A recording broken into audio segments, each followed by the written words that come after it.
हम्म तो गाइस मतलब तीन चीजें यहाँ पे, centre of mass, linear momentum conservation and collision. ठीक है, तो इस पूरे चैप्टर में हम लोग ये तीन पार्ट देखेंगे। ठीक है, वापस अपना मैकेनिक्स रिस्टार्ट हो चुका है। सेंटर ऑफ मास थोड़ा सा मैथमेटिकल टॉपिक है, मतलब इसमें मैथ्स थोड़ा सा ज्यादा है। ठीक है, तो but linear momentum conservation, linear momentum and collision से वापस वही अपना आ जाएगा।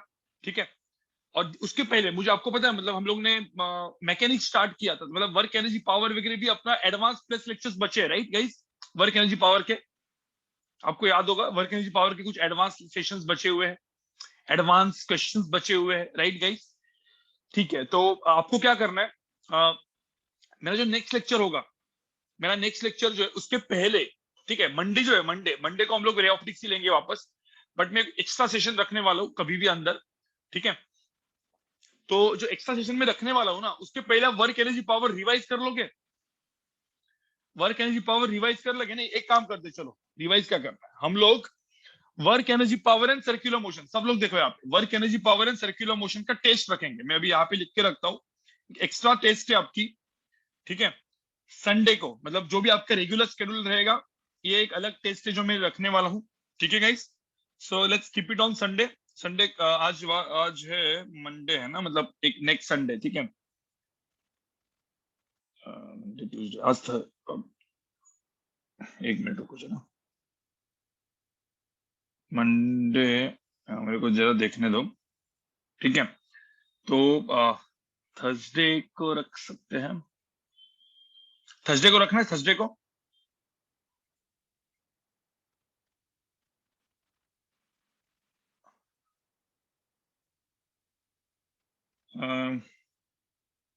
रुको, चलो सैटरडे को रखते हैं गाइस, दिस सैटरडे। मैं यहाँ पे लिख के रखता हूँ, मैं पहले मैसेज भी कर देता हूँ एडमिन ग्रुप में, सैटरडे। ठीक है, तो ये जो सैटरडे अपना, सैटरडे को आपकी पहले एक टेस्ट होगी, circular motion, circular motion and work energy power, work energy power इसके ऊपर। ठीक है, circular motion work energy power के ऊपर आपकी सैटरडे को टेस्ट होगी। ठीक है, सैटरडे टेस्ट एक्स्ट्रा। ठीक है, 11 स्टैंडर्ड। अब यहाँ पे ध्यान में रखना, ये जो टेस्ट होगी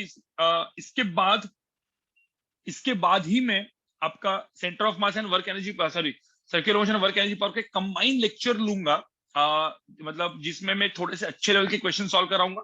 ठीक है, अच्छे लेवल के क्वेश्चन मतलब जो इवन एडवांस के लिए काम के आएंगे। ठीक है, ये जो अपनी टेस्ट रहेगी वो जेई मेन एंड नीट, ऐसे दो अलग अलग टेस्ट रहेगी। नहीं, मतलब जेई मेन एंड नीट एक ही टेस्ट में बैठोगे, अलग अलग नहीं, एक ही टेस्ट में बैठोगे। ठीक है, एडवांस वाली टेस्ट मेरा लेक्चर होने के बाद एडवांस की अलग से टेस्ट होगी। ठीक है guys, work energy power and circular motion के ऊपर, हाँ 1 आवर की test, 1 hour test, question number of question अपन देख लेंगे क्या है। ठीक है, yes, for new batch also guys, और जो जितने भी न्यू बैच के स्टूडेंट्स है, न्यू बैच में work energy power Shashank sir पढ़ा रहे, राइट? तो न्यू बैच में भी आपको क्या करना है, न्यू बैच से भी वर्क एनर्जी पावर मेरे लेक्चर्स देखने हैं। शशांक सर को तो पढ़ा ही रहे, लेकिन मेरे जो लेक्चर्स है, जो मैंने अपन ओल्ड बैच को पढ़ाया था मैंने, ठीक है, तो वो वर्क एनर्जी पावर के लेक्चर ऑलरेडी अपलोडेड है, राइट गाइस? सो वो work energy power yes portal पे अपलोडेड है, वो सारे के सारे आपको देखना है। ठीक है गाइस, कोई दिक्कत? चलो अब स्टार्ट करते हैं सेंटर ऑफ मास। सो पहले सेंटर ऑफ मास का मतलब क्या होता है? देखो, सेंटर ऑफ मास का मतलब होता है गाइस, कोई भी चीज, यहाँ पे देखो, यहाँ पे एक ऑब्जेक्ट इसको मैंने थ्रो किया है, लेकिन यहाँ पे एक ट्रेजेक्टरी दिख रही है, तो इसका जो सेंटर ऑफ मास है, देखो ये पैराबोला जा रहा है, जैसे इसको यहाँ पे बैट को थ्रो किया मैंने, बैट को थ्रो किया, बैट कैसे भी गई, बट इसका इसका ये जो पाथ है, देखो ये सेंटर ऑफ मास इस तरीके से ट्रेवल कर रहा है। हम लोग कभी भी न्यूटन लॉज ऑफ मोशन में, एनएलएम में हम लोग हमेशा लिखते थे F is equal to M A. आपको याद है हम लोग एफ इज इक्वल टू जब एम ए लिखते थे, तो F net is equal to mass into, मैं हमेशा लिखता था acceleration of centre of mass, याद है सीओएम लिखता था मैं हमेशा।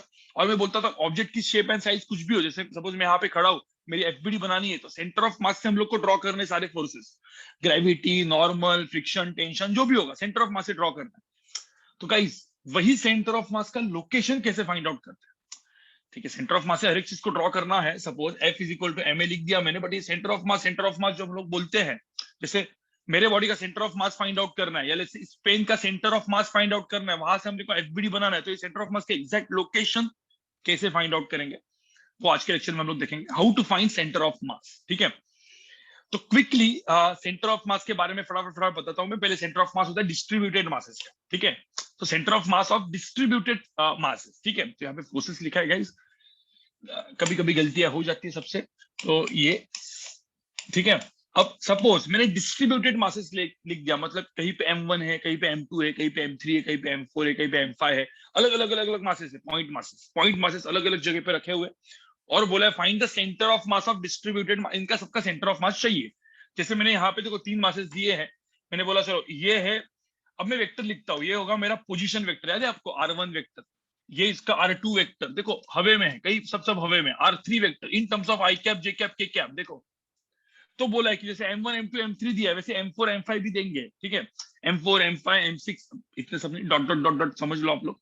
अब इसका मुझे सेंटर ऑफ मास चाहिए, तो इसका जो सेंटर ऑफ मास होगा, देखो position vector of centre of मास होगा, यहाँ पे देखो क्या होता है, M1R1 plus M2R2 plus M3R3। देखो M3R3 वेक्टर, ठीक है, divide bye M1 plus M2 plus M3 plus dot dot dot dot dot. इसको हम लोग वेटेड मीन टाइप का कुछ चीज बोलते हैं, राइट गाइस, मैथ्स में। ये हो गया मेरा position vector of centre of mass.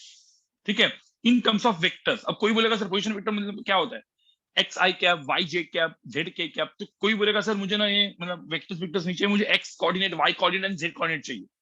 ठीक है, ये 0,0,0 है, तो X coordinate centre of mass क्या होता है, फटाफट बताओ।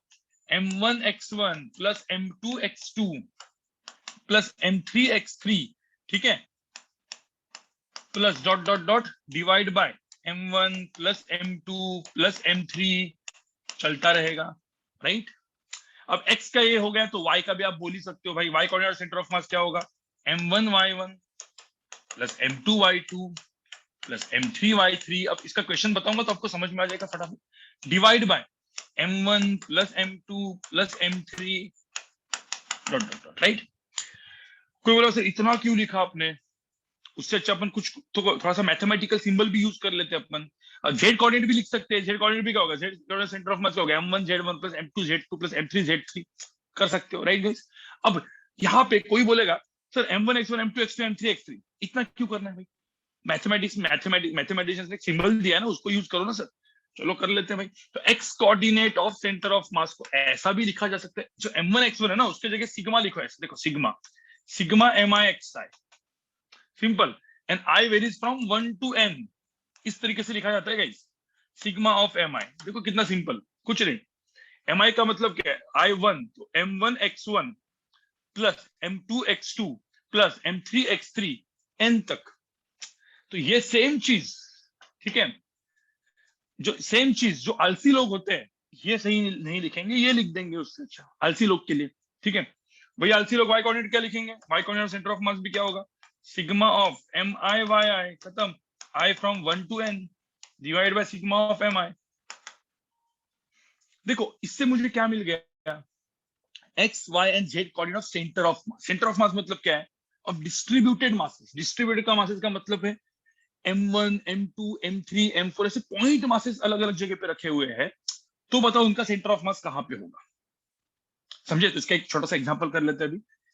चलो फटाफट लिख दो यहाँ पे, ये सब कुछ चीजें पढ़ाई गई ना आपको guys? ये पढ़ाया है ना सर ने, तो थोड़ा सा फास्ट जाऊंगा, ठीक है, थोड़ा सा फास्ट जाऊंगा। मतलब एक्चुअली मुझे निगेटिव मास और उन सब का करना है, निगेटिव मास और वो सब कुछ बहुत इंपॉर्टेंट है, तो इसे थोड़ा सा फास्ट फॉरवर्ड वे में जाएंगे, आप लिखते जाओ फटाफट, ठीक है।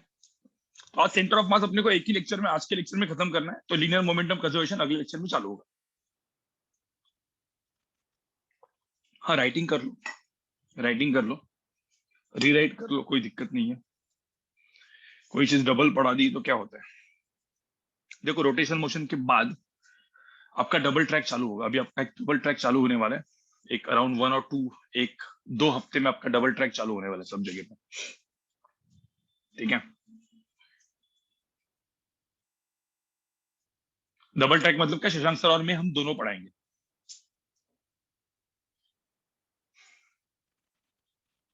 Yes, every subject, every subject. और थोड़ा सा हम लोग सोच रहे हैं, क्योंकि हम लोग थोड़ा सा लेक्चर्स को अलग तरीके से कर रहे हैं आपके लिए, थोड़ा अलग तरीके से, ठीक है। वो बोर्ड आने का भी वेट कर रहे हैं हम लोग गाइस। बायो का डबल ट्रैक नहीं जाएगा, मेरे को देखना पड़ेगा, मतलब वो तो डिपेंड करता है अलग अलग जगह पे अलग अलग टीचर्स है ना, तो अपने को पता नहीं ना, देखना पड़ेगा सानी का। चलो, समझ में आया? कोई बोलेगा सर आई क्या है भाई, आई अरे i suffix i is equal to 1 to n। I कभी 1 होगा, कभी 2 होगा, कभी 3 होगा, ये सिग्मा है। अरे तुमको नहीं समझ में आना है तो ये लिख दो ना, ये एकदम सिंपल है। ठीक है, चलो एग्जांपल ले लेते हैं गाइस। एग्जांपल देखो यहाँ पे, एक ही एग्जांपल दूंगा मैं, चाहिए तो एक ही एग्जांपल दूंगा, ज्यादा एग्जांपल नहीं दूंगा। ठीक है, चलो लेट्स से एग्जांपल 1 ऐसा पकड़ लो गाइस। यहाँ पे देखो, एक स्क्वायर दिया है, ऐसे स्क्वायर दिया है, ठीक है, और स्क्वायर के 4 इसमें, मतलब 4 कॉर्नर्स में ऐसे मैंने 4 मासेस दिए, जैसे कि ये मास m1 है, suppose let's say mass 1 kg है, ये मास 2 kg है। मैंने बोला चलो ये मास जो है वो कुछ 6 kg रखा है, और लेट्स से ये मास मैंने कुछ रखा है 7 kg। ठीक है, ऐसे मासेस रखे हुए हैं सब जगह पे देखो, 1 kg 2 kg 6 kg 7 kg। ठीक है, और बोला है कि ये जो है ये 4 मीटर का है, ये भी 4 मीटर है, ये भी 4 मीटर है। तो अब मुझे होता है तो चार चार मासेस अलग अलग जगह पे। हम लोग ने एनएलएम में क्या पढ़ा गाइस, एनएलएम में क्या पढ़ा, न्यूटन लॉज ऑफ मोशन में क्या पढ़ा, कि ये चारों चार मासेस है ना, मुझे एक मास में कन्वर्ट करना है। कोई बोला कि 4 मास मेरे को 4 नहीं दिखाना है, टोटल 4 मास कितने, टोटल इसका टोटल मास कितना है, 1 kg 2 kg 3 kg प्लस 7 के 10 के 16 kg। अब किसी ने बोला 16 kg जो पूरा का पूरा मास है, देखो 16 kg का पूरा मास कहीं एक जगह पे रखना है, कहीं एक जगह पे रखना है, तो मैं ऐसे कौन से जगह पे रखूंगा जहां से मतलब मेरा काम हो जाएगा, मतलब मैं चारों चार मास दिखाने की जरूरत नहीं, फिर डायरेक्ट 16 kg एक जगह पे रख दूंगा मैं सीधा। वो जो जगह होती है उसको हम लोग बोलते हैं centre of mass, guys right, right guys. तो इसको हम लोग क्या बोलते हैं, सेंटर ऑफ मास बोलते हैं, जहां पे रखना है। ठीक है, तो कहां पे रखना है, कैसे कैलकुलेट करते हैं, सब लोग यहाँ पे देखो फटाफट, सब लोग यहाँ पे देखो। कैलकुलेट करने के लिए 2 ही फॉर्मूले अपने दिए थे। अब जो 2 फॉर्मूले दिए उनको यूज करने के लिए पहले कहीं ना कहीं पे गाइस गाइस कोऑर्डिनेट सिस्टम बनाना पड़ता है। देखो एक्स वाई जेड एक्सिस बनानी पड़ेगी, फिर ये फॉर्मूला लगाएंगे। ठीक है, अब एक्स वाई जेड एक्सिस लगाने के लिए कहीं ना कहीं ओरिजिन मानना पड़ेगा। तो ओरिजिन क्या है ना, एकदम सिंपल, कॉर्नर वाले मास, सबको पता है। देखो यहाँ पे मैं ऐसे ऐसे बना रहा हूँ, सब लोग यहाँ पे देखो, बहुत गंदे तरीके से लाइन बनाई है मैंने। यहाँ पे देखो, सपोज जैसे मैंने सपोज एक एक्सिस, ये वाली एक्सिस बना दी, एक एक्स एक्सिस बना दी, यहाँ पे मैंने सपोज वाई एक्सिस बना दी, ये मेरी एक्स एक्सिस हो गई, मेरी वाई एक्सिस हो गई, और ये मेरा ओरिजिन हो गया 0,0। तो मुझे तो सबके कोऑर्डिनेट लिख सकते हो आप। ये 0,0 हो गया, ये क्या हो गया, इसका कोऑर्डिनेट हो गया 0,4, इसका कोऑर्डिनेट हो गया 4,4, इसका कोऑर्डिनेट हो गया कितना 4,0, बराबर कि नहीं। सबके एक्स एंड वाई कोऑर्डिनेट तो लिख दिए मैंने, सबके एक्स एंड वाई कोऑर्डिनेट लिख दिए। फिर x coordinate of centre of mass क्या होता है भाई, फॉर्मूला सबका एकदम फेमस फॉर्मूला अपना, x coordinate of centre of mass m1 x1 plus m2 x2 plus m3 x3 plus m4 x4 divide by क्या, m1 plus m2 plus m3 plus m4। Simple. अब m1 x1 क्या होता है, हाँ अब किसी को सबको ना नाम देने पड़ेंगे ना, तो इसको सपोज m1 दो, इसको m2 दो, इसको m3 दो, इसको m4 दो। तो m1 का मास कितना है 1 kg, तो यहाँ पे क्या लिखेंगे 1 kg इंटू 1 इंटू 0। ठीक है, 1 इंटू 0 प्लस m2 कितना है 2 इंटू 0, m3 कितना है 6 इंटू 4, 6 इंटू 4 प्लस m4 कितना है 7 इंटू 4। ये सबको समझ में आ रहा है क्या, डिवाइड बाय सबका addition 1 plus 2 plus 6 plus 7, 1 plus 2 plus 6 plus 7। सबको समझ में आ रहा है। तो 6 4 24 प्लस 28, 24 प्लस 28 कितना हुआ आंसर 52। तो 52 बाय 16 ये मेरा आंसर है कि नहीं गाइस, 52 बाय 16 कितना होता है 52 बाय 16 बराबर 3.25। ठीक है, 3.25, चलो 3.25 हो गया इसका आंसर। चलो X coordinate of centre of mass तो मिल गया। चलो Y coordinate centre of mass बताओ, अलग कलर में लिखता हूं मैं Y coordinate centre of mass. तो कोई बोलेगा sir Y coordinate centre of mass क्या होता है, m1y1 plus m2y2 plus m3y3 plus m4y4 divide by m1 plus m2 plus m3 plus m4 हो गया। ठीक है, अब m1 की वैल्यू कितनी है 1, सो 1 into 0, m2 कितना है 2 kg, 2 kg मास से इंटू 4, तो 2 into 4 देखो ना, y कोऑर्डिनेट देखो 2 into 4, ये सबको समझ में आ रहा है क्या। m3 कितना है 6 into 4, 6 into 4, ये सब कुछ पढ़ा चुका है हम सर, पढ़ा चुके हैं, फटाफट इसे रिवीजन कर रहा हूँ। 7 into 0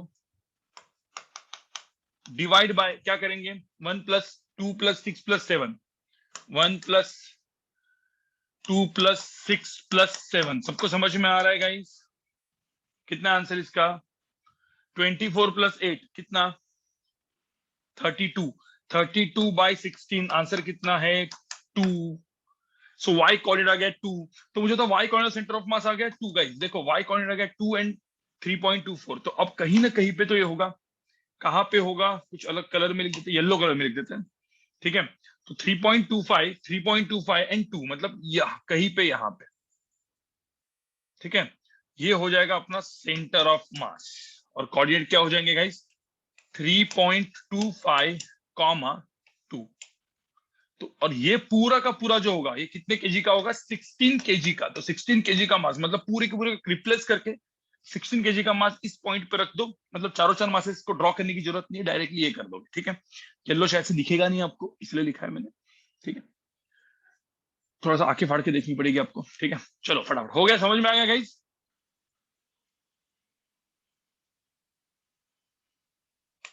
समझ में how to find centre of mass guys, how to find centre of mass. हाँ, क्लियरली दिख नहीं रहा है ना। कुछ नहीं, सिर्फ कोऑर्डिनेट्स लिखते रहना है और काम खत्म करना है। ठीक है, चलो एक दो एग्जांपल्स आप होमवर्क करोगे, सेम चीज। अब ये होमवर्क करना है, मतलब अभी मैं क्वेश्चन को सॉल्व नहीं करूंगा क्योंकि टाइम जाएगा नहीं तो। ठीक है, होमवर्क करना है, एग्जांपल 2 एग्जांपल 3 फटाफट लिखते रहो। मैं आपको एक 30 सेकंड्स दे रहा हूँ, लिख लो।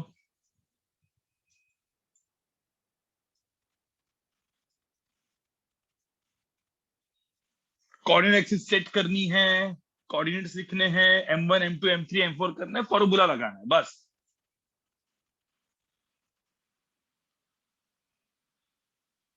कृष्णा क्या चाहिए तेरे को 3D, 3D चाहिए, ओके।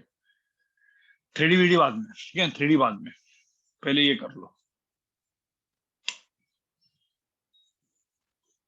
हर एक के एडवांस प्लस लेक्चर्स भी होंगे ना, तो उसमें सब 3D वगैरह कर देंगे।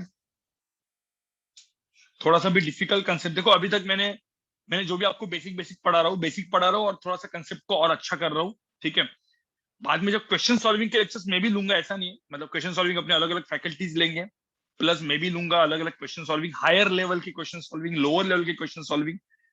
2 साल 1.5 साल अब तो यही करना है ना अपने को। ठीक है, हर टॉपिक का गाइस, हर टॉपिक के जितने चाहिए उतने डेप्थ में क्वेश्चन बन सकते हैं, बट बेसिक के बिना मुझे बताओ कर सकते हो क्या। तुमको सारा बेसिक ही तुम्हारा क्लियर नहीं होगा, और बेसिक क्लियर नहीं है और तुम बहुत डिफिकल्ट क्वेश्चंस करने भाई कुछ नहीं होगा, कोई चमकेगा नहीं आपको, आपका लॉजिक नहीं बन पाएगा। ठीक है, तो इसलिए मैं जितना हो सकता है उतना स्लो पढ़ा रहा हूँ। जब कंसेप्ट होते तो मैं बहुत स्लो पढ़ाता हूँ। स्लो पढ़ा के कंसेप्ट को आप पहले ग्रैप कर लो, कंसेप्ट को ग्रैप कर लो, बेसिक बना दो। मतलब जो छोटे छोटे एग्जाम्स होते हैं ना, MHCET, JEE NEET, MHCET, NEET, VIT का, SRM का, जो छोटे छोटे एग्जाम्स होंगे सारे, जेई एडवांस नहीं, जेई एडवांस को बड़ा एग्जाम बोलता हूँ कि डिफिकल्ट हो जाता है। ये बाकी सारे एग्जाम्स को आप ऐसे आराम से क्रैक तो कर पाओगे एटलीस्ट। जेई एडवांस के लिए आपको थोड़ा सा एक्स्ट्रा एफर्ट्स डालना पड़ेगा, जो आपको अभी समझ में आ चुका होगा। ठीक है, एग्जाम्पल 2 सब यहाँ पे देख लो। एग्जाम्पल 2 में एकदम सिंपल मैं क्वेश्चन तो दे रहा हूँ, होमवर्क क्वेश्चन है, जिसमें होमवर्क फटाफट इसको करके लाना है आपको, होमवर्क। ठीक है, सपोज एक ट्रायंगल है। ठीक है, इक्विलैटरल ट्रायंगल है, इक्विलैटरल ट्रायंगल मतलब लेट्स से इक्विलैटरल ट्रायंगल है 4 मीटर 4 मीटर 4 मीटर। ठीक है, और इक्विलैटरल ट्रायंगल में ये दो मास यहाँ पे रखे, एक मास यहाँ पे रखा है 3 kg, दूसरा मास यहाँ पे रखा है 3 kg, और एक मास यहाँ पे रखा है 4 kg। तो बताओ उसका सेंटर ऑफ मास कहाँ पे होगा। Find centre of mass, find centre of mass this equilateral triangle, right. Find COM, find centre of mass. ठीक है, वैल्यूज अलग अलग होंगे ना, अगले पिछले लेक्चर में किया हुआ तो वैल्यूज अलग अलग होंगे। और एग्जाम्पल 3 गाइस, ये आप लोग करो एकदम सिंपल। 1 2, देखो स्ट्रेट लाइन में 3 मासेस दिए है, स्ट्रेट लाइन में 3 मासेस दिए है, स्ट्रेट लाइन में, ठीक है। 1 kg मास, 2 kg मास और 4 kg मास स्ट्रेट लाइन में दिए। दोनों के अंदर का सेपरेशन, इसके अंदर का 2 मीटर है, इसके अंदर भी 2 मीटर सेपरेशन है, ठीक है। ये भी 2 मीटर, ये भी 2 metre. Find centre of mass, find COM, centre of mass किधर होगा, ठीक है। मतलब कहीं ना कहीं पे, आप कहीं ना कहीं पे 6 + 10 kg मास को कहीं ना कहीं पे तो रखोगे। ये 10 kg जो मास है कहीं ना कहीं तो आप रखोगे। तो इसके कोऑर्डिनेट्स आपको पूछने हैं, X coordinate of centre of mass and Y coordinate of centre of mass पूछना है, पूछा है आपको। मुझे तो यहाँ पे 0,0 कहाँ पे लेंगे, यहाँ पे 0,0 कहाँ पे लेंगे, यहाँ पे लेंगे ना 0,0, 0,0 यहाँ पे लो, यहाँ पे, ठीक है। इधर 0,0 कहाँ पे लेंगे, इधर लो सीधा, कुछ ज्यादा दिमाग नहीं लगाओ। 0,0 यहाँ पे लो, ये 2,0, ये भी 4,0, कर लो काम। इक्विलैटरल है तो एंगल 60 डिग्री होगा, तो आपको निकालने पड़ेंगे X and Y coordinate and Z coordinate, right guys. कर लो फटाफट इस क्वेश्चन, लिख लो, होमवर्क है एग्जांपल 2 एग्जांपल 3, होमवर्क क्वेश्चन है। आगे बढ़ते हैं।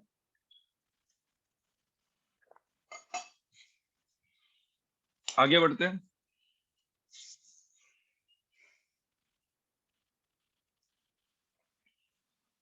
गाइस, आगे बढ़े हैं। अब आपको पता है गाइस, आपको पता है कुछ कंटिन्यूस मास सिस्टम होते हैं। आपको पता है कुछ कंटिन्यूस मास सिस्टम मतलब क्या?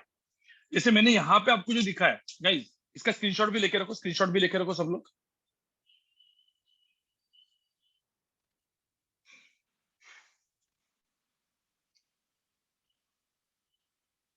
ठीक है। अब यहाँ पे आप एक सिंपल सी बात है, देखो centre of mass of distributed मतलब क्या, M1 इधर है, M2 इधर है, M3 इधर है, M4 इधर है, अलग अलग जगह पे। बट कंटिन्यूस मतलब क्या, कंटिन्यूस मतलब क्या, सपोज मैंने बोला COM of continuous mass. Continuous मास का मतलब गाइस ये होता है, ठीक है। कंटिन्यूस मास सिस्टम का मतलब ये होता है, जैसे यहाँ पे मैंने एक रॉड दिया, देखो यहाँ पे पेन है। अब ये जो पेन है, इस पेन को आप देखोगे तो बहुत सारे, मुझे तो इस पेन में कितने पॉइंट मासेस है, कोई बोल सकता है कितने पॉइंट मासेस है यहाँ पे? Guys, यहाँ पे आप देखोगे there are infinite point masses, ठीक है। और पॉइंट मास मतलब उसका मास कितना होगा, अरे कोई भी एक पॉइंट मास होगा, उसका मास कितना होगा, बहुत ही छोटा, डीएम, डीएम बोलेंगे अपन, डीएम, डीएम मतलब बहुत ही छोटा। तो ऐसे इनफाइनाइट पॉइंट मासेस है, ठीक है। अब आप इनफाइनाइट पॉइंट मासेस, जैसे एक मास हो गया यहाँ पे, एक छोटा, इस रॉड को मैंने मैग्नीफाइड करके दिखा है, एक छोटा मास हो गया डीएम, ये एक पूरा छोटा स्मॉल मास है डीएम। ऐसे इनफाइनाइट डीएम मासेस है जो एक के बाजू में एक के बाजू में एक है, और उसका मुझे centre of mass find out करना है। तो गाइज इसका जो centre of mass find out करना है वो समीशन, मैंने आपको बताया ना, इनफाइनाइट चीजों को ऐड करते, इसका मतलब इंटीग्रेशन होता है गाइज। तो अपन क्या निकालते हैं, इंटीग्रेशन करते हैं गाइज। तो इंटीग्रेशन अपने को करना पड़ेगा, मतलब अपना जो फॉर्मूला था पता है आपको, x coordinate of centre of mass, अपन लिखते थे सिग्मा ऑफ MI XI, याद है, divide by sigma of MI। तो मैंने आपको इंटीग्रेशन पढ़ाते वक्त बताया था कि this sigma is now replace by integration. जब दिस मास बिकम्स डीएम मास, देखो ये जो मास है ना, ये मास, ये m जब डीएम बन जाता है, ये मास बहुत छोटा मास बन जाता है, डीएम मास बन जाता है, तो इंटीग्रेशन बन जाता है। आपको पता है इनफाइनाइट चीजों का एडिशन को हम लोग क्या बोलते हैं, इंटीग्रेशन, राइट। ये मास डीएम बन गया, देखो ये मास जब डीएम बन गया, तो ये जो इंटीग्रेशन का सिंबल है, ये सॉरी ये सिग्मा जो है वो इंटीग्रेशन का सिंबल बन गया, ये इंटीग्रेशन का सिंबल बन गया, बराबर, सिंपल। तो मेरा फॉर्मूला क्या बन गया, तो मेरा जो x coordinate of centre of mass का जो फॉर्मूला बन गया एकदम सिंपल, सिग्मा के जगह इंटीग्रेशन, जो स्मॉल एम है वो स्मॉल एम हो गया, जो डीएम हो गया, एक्स को ऐसा का वैसा रखेंगे, divide by integration of DM. आपको समझ में आ रहा है फॉर्मूला, तो एटलीस्ट समझ में आया इंटीग्रेशन कैसे करना है, बात की बात। फिर मुझे फॉर्मूला समझ में आया क्या सबको, इंटीग्रेशन कैसे करना है वो बाद में, ठीक है। तो पहले ये बताओ, Y coordinate centre of mass का फॉर्मूला क्या बन गया, फिर कंटीन्यूअस मास का, ये एग्जांपल के लिए लिखा है मैंने। इंटीग्रेशन ऑफ क्या हो गया, DM Y divide by integration of DM. समझ में आया? Z coordinate of centre of mass क्या होगा, integration of DM Z divide by integration of DM. ठीक है, अब डीएम डीएम कैंसिल मत करो, नहीं तो बेवकूफ जैसे मार खाओगे तुम। कोई बोला सर डीएम डीएम कैंसिल करेंगे, वाह, मतलब इंटीग्रेशन को ऐसी मतलब लाइटली लोगे क्या आप। इसीलिए आपको बोलो कैलकुलस इंटीग्रेशन पढ़ते रहो गाइस, मैथ्स बहुत इंपॉर्टेंट है, मैथ्स बहुत जरूरी है। जो इंटीग्रेशन ऑफ डीएम डीएम को कैंसिल करेगा, ठीक है, वो कहाँ पे एडमिशन लेगा।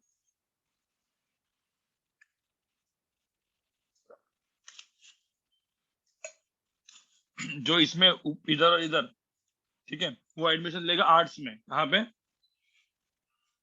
कोई बोलेगा सर आईआईटी बॉम्बे में। चलो,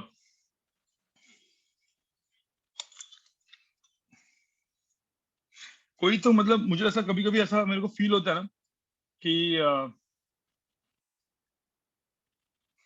आर्ट्स वाले लोग कोई मेरा लेक्चर सुनेंगे, आर्ट्स या कॉमर्स वाले, तो कभी ना कभी तो अपने को मारेंगे कहीं पे रास्ते पे। कोई बहुत सारे आर्ट्स एंड कॉमर्स वाले लोग होंगे ना, क्योंकि हम लोग मतलब इवन सेमिनार्स में बहुत सारी चीजें साइंस साइंस साइंस साइंस करते रहते हैं, क्योंकि बहुत बेइज्जती करते हैं ना अपन। चलो गाइस, यहाँ पे देखो, ये आपको समझ में आया क्या, ये समझ में आया क्या गाइस, सब लोग मुझे बताओ ये समझ में आया। आगे बढ़े, फिर आगे बढ़े, ठीक है। कुछ नहीं, अब एक सिंपल सी बात, कंटिन्यूस मास मतलब क्या, आपको पता है कंटिन्यूस मास कौन से, इतने सारे कंटिन्यूस मास सिस्टम है। देखो यहाँ पे इतने सारे कंटिन्यूस मास सिस्टम है। आपको मुझे बताओ, एक रॉड है, रॉड, मैंने एकदम सिंपल सा एक रॉड दिया, सुनो, इंटीग्रेशन आज थोड़ा सा एंड में करेंगे, नहीं तो इंटीग्रेशन में लोग पक जाते हैं। तो आज इंटीग्रेशन वाला जो पार्ट है वो थोड़ा सा एंड, लेक्चर के एंड में करेंगे, मतलब 8 o'clock को चालू करेंगे अपन, ठीक है, 8 o'clock, 8 to 8:30, ओके, क्योंकि 8:30 को ऐसी बात खत्म करना है। आज सीधा 2 घंटा पढ़ाने वाला हूँ, डायरेक्ट 2 घंटा पढ़ाने वाला हूँ, 8:30 काम खत्म। 7 to 8 अपन इंटीग्रेशन नहीं करेंगे, 8 o'clock को हम लोग 8:10, ठीक है, 8:10 को हम लोग इंटीग्रेशन करेंगे, ठीक है गाइस। मतलब कुछ लोग आप में से ऐसे होंगे सर कि हमको इंटीग्रेशन नहीं जमता, तो कोई दिक्कत नहीं, लेक्चर से आप मतलब आराम करो, और जब आपको आपका दिमाग वापस फ्रेश हो जाएगा तो वो लास्ट के 20 मिनट्स देख लो, ठीक है। नो ब्रेक, आज ब्रेक भी कुछ नहीं, ठीक है।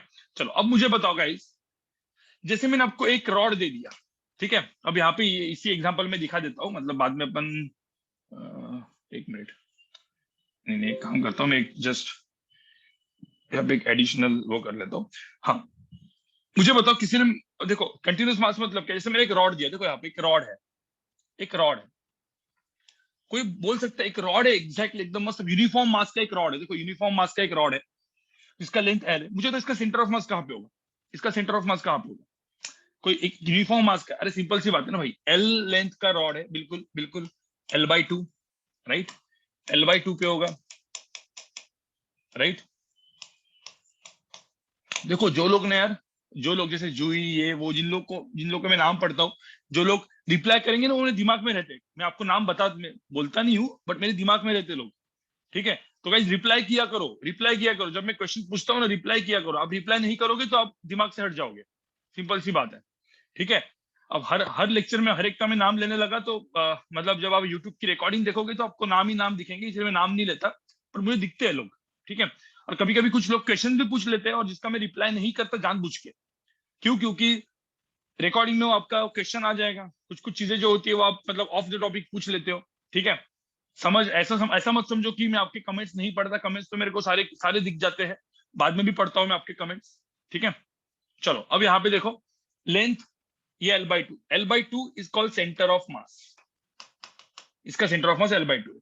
किसने बोला पूरा रिंग, मैंने बोला एक रिंग दे दिया, देखो एक रिंग दे दिया, देखो ये रिंग है जिसका मास m है और रेडियस r है, तो मुझे तो इस रिंग का सेंटर ऑफ मास कहाँ पे होगा, देखो एकदम यूनिफॉर्म रिंग है, अरे यूनिफॉर्म रिंग है तो सेंटर में होगा कि नहीं, इसका मास तो सेंटर में होगा।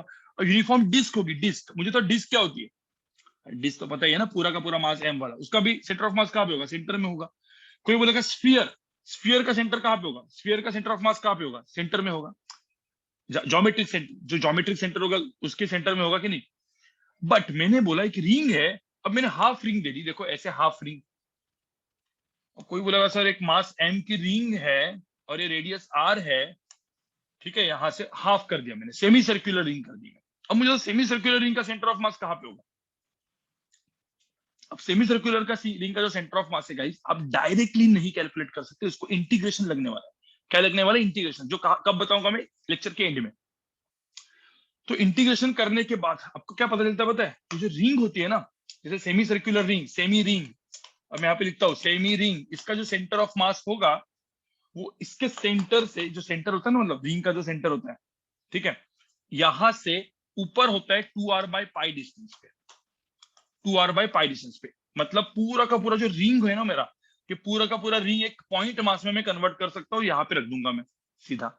समझ में आ रहा है? बट ये फॉर्मूला कहाँ से आया बताओ मुझे, कि मुझे तो ये फॉर्मूला कहाँ से आने वाला है भाई? इंटीग्रेशन देखो, ये दिमाग, इसमें आपका दिमाग हिलने वाला है। जब मैं इंटीग्रेशन करवाऊंगा ना तो आपका दिमाग हिलेगा, क्योंकि जिनका मैथ्स अच्छा है वही इंटीग्रेशन कर पाएंगे। नीट में इंटीग्रेशन का काम जरूरत नहीं है, नीट वालों को इंटीग्रेशन की जरूरत नहीं है, वापस बोल रहा हूं मैं, ठीक है। बट जेई मेन वालों को जरूरत है, जेई एडवांस वालों को भी जरूरत है, ठीक है। और यहाँ पे देख लो 2r/π। हाँ, इवन मेरी जेवाईसी की वीडियोस में मैंने सारी इंटीग्रेशन करके रखे हुए, आज भी करवाऊंगा मैं, टेंशन मत लो, ठीक है। बट जेवाईसी की इसमें भी करके रखे हुए, शशांक सर ने भी पढ़ाए हुए, मुझे पता है, ठीक है। चलो अब सब लोग यहाँ पे देखो। तो अब क्या करना है, आपको कुछ सेंटर ऑफ मास आपको पता होने चाहिए फटाफट। मैं सारे के सारे सेंटर ऑफ मास, ये इतने सारे चीजों के सेंटर ऑफ मास आपको पता होने चाहिए, रखना है आपको, ठीक है। अब कुछ कुछ चीजें याद रखनी पड़ेगी, ठीक है। तो मुझे था semi circular ring, semi circular ring का कहाँ पे, क्या बोला आपने, क्या बोलेंगे? सेंटर ऑफ मास कहाँ पे है, कितने डिस्टेंस पे है, ये डिस्टेंस कितना है? 2r/π। समझ में आ रहा है? 2r/π। देखो ये सेंटर ऑफ मास है यहाँ पे, मतलब पूरा का पूरा मास में कहाँ पे लेके आऊंगा, पूरा का पूरा मास में, पूरा का पूरा रिंग को मैं एक पॉइंट मास में कन्वर्ट करूंगा, मतलब पूरा रिंग को भूल जाने का, सिर्फ एक m रख देने का यहाँ, ठीक है। डिस्क, डिस्क का कितना है बताओ, कोई किसी को पता है क्या डिस्क का कितना है? डिस्क का कितना होता है? 4r/3π, ठीक है।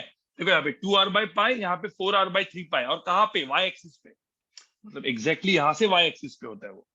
तो इसमें वाई एक्सिस ध्यान में रखना, मतलब ये तो आपको समझ में आया होगा यार, एक्स है, वाई एक्सिस है, इधर भी क्या है, एक्स एक्सिस, वाई एक्सिस, ठीक है। चलो अब इसका बताओ, हॉलोस्फीयर का बताओ, हॉलोस्फीयर का कोई बोलेगा? हॉलोस्फीयर का कितना होता है? हॉलोस्फीयर का कितना होता है? r/2 गाइस, हॉलोस्फीयर का होता है गाइस r/2। हॉलोस्फीयर का कितना होता है? r/2, ठीक है। सॉलिड स्फीयर का कितना होता है? सॉलिड मतलब भरा हुआ स्फीयर, हॉलोस मतलब हॉलो, अंदर कुछ नहीं, हॉलो है बिल्कुल, ठीक है। नाम ही हॉलो है ना, ठीक है। हाँ, तो ये कितना होगा, ये क्या होगा? 3r/8। कितना? 3r/8, ठीक है। देखो सबको याद रहेगा ना ये सब चीजें, ये सेंटर ऑफ मास हो गया, इधर ये सेंटर ऑफ मास हो गया, ये डिस्टेंस लिख रहा हूं मैं 3r/8। हाँ, अब हॉलो कोन जो है ना, रेडियस के ऊपर फर्क नहीं पड़ता गाइस। सपोज इसकी हाइट h है, लेकिन ध्यान में रखना, इसकी हाइट सपोज h है, तो बेस से, या सपोज इसकी ये सॉलिड कोन है। अब जिन्होंने भी मतलब पीपीटी मेरा बनाया है, उसने इसको हॉलो कोन को ऐसा क्यों रखा, सॉलिड कोन को ऐसा क्यों रखा, वो मुझे नहीं पता। मतलब ऐसा एकदम थ्री डायमेंशन कर दिया, इसको 3 डायमेंशन लुक दे दिया, दे दिया, क्या फर्क कर सकते हैं हॉलो कोन का एंड सॉलिड कोन का। देखो हॉलो कोन का बेस से, मतलब बेस के एग्जैक्टली सेंटर से, जो हॉलो कोन होता है ना, ऐसे कोन होगा, कोन के एग्जैक्टली सेंटर से ऐसे h/3 हाइट पे रहता है, ठीक है। ये h/3 हाइट पे रहेगा, और यहाँ पे ये h/4 हाइट पे रहता है। समझ में आ रहा है गाइस सबको? सबको समझ में आया? तो सबको समझ में आया क्या इसमें? समझना क्या है भाई, याद रखना है, याद रख लो सब लोग फटाफट, चलो।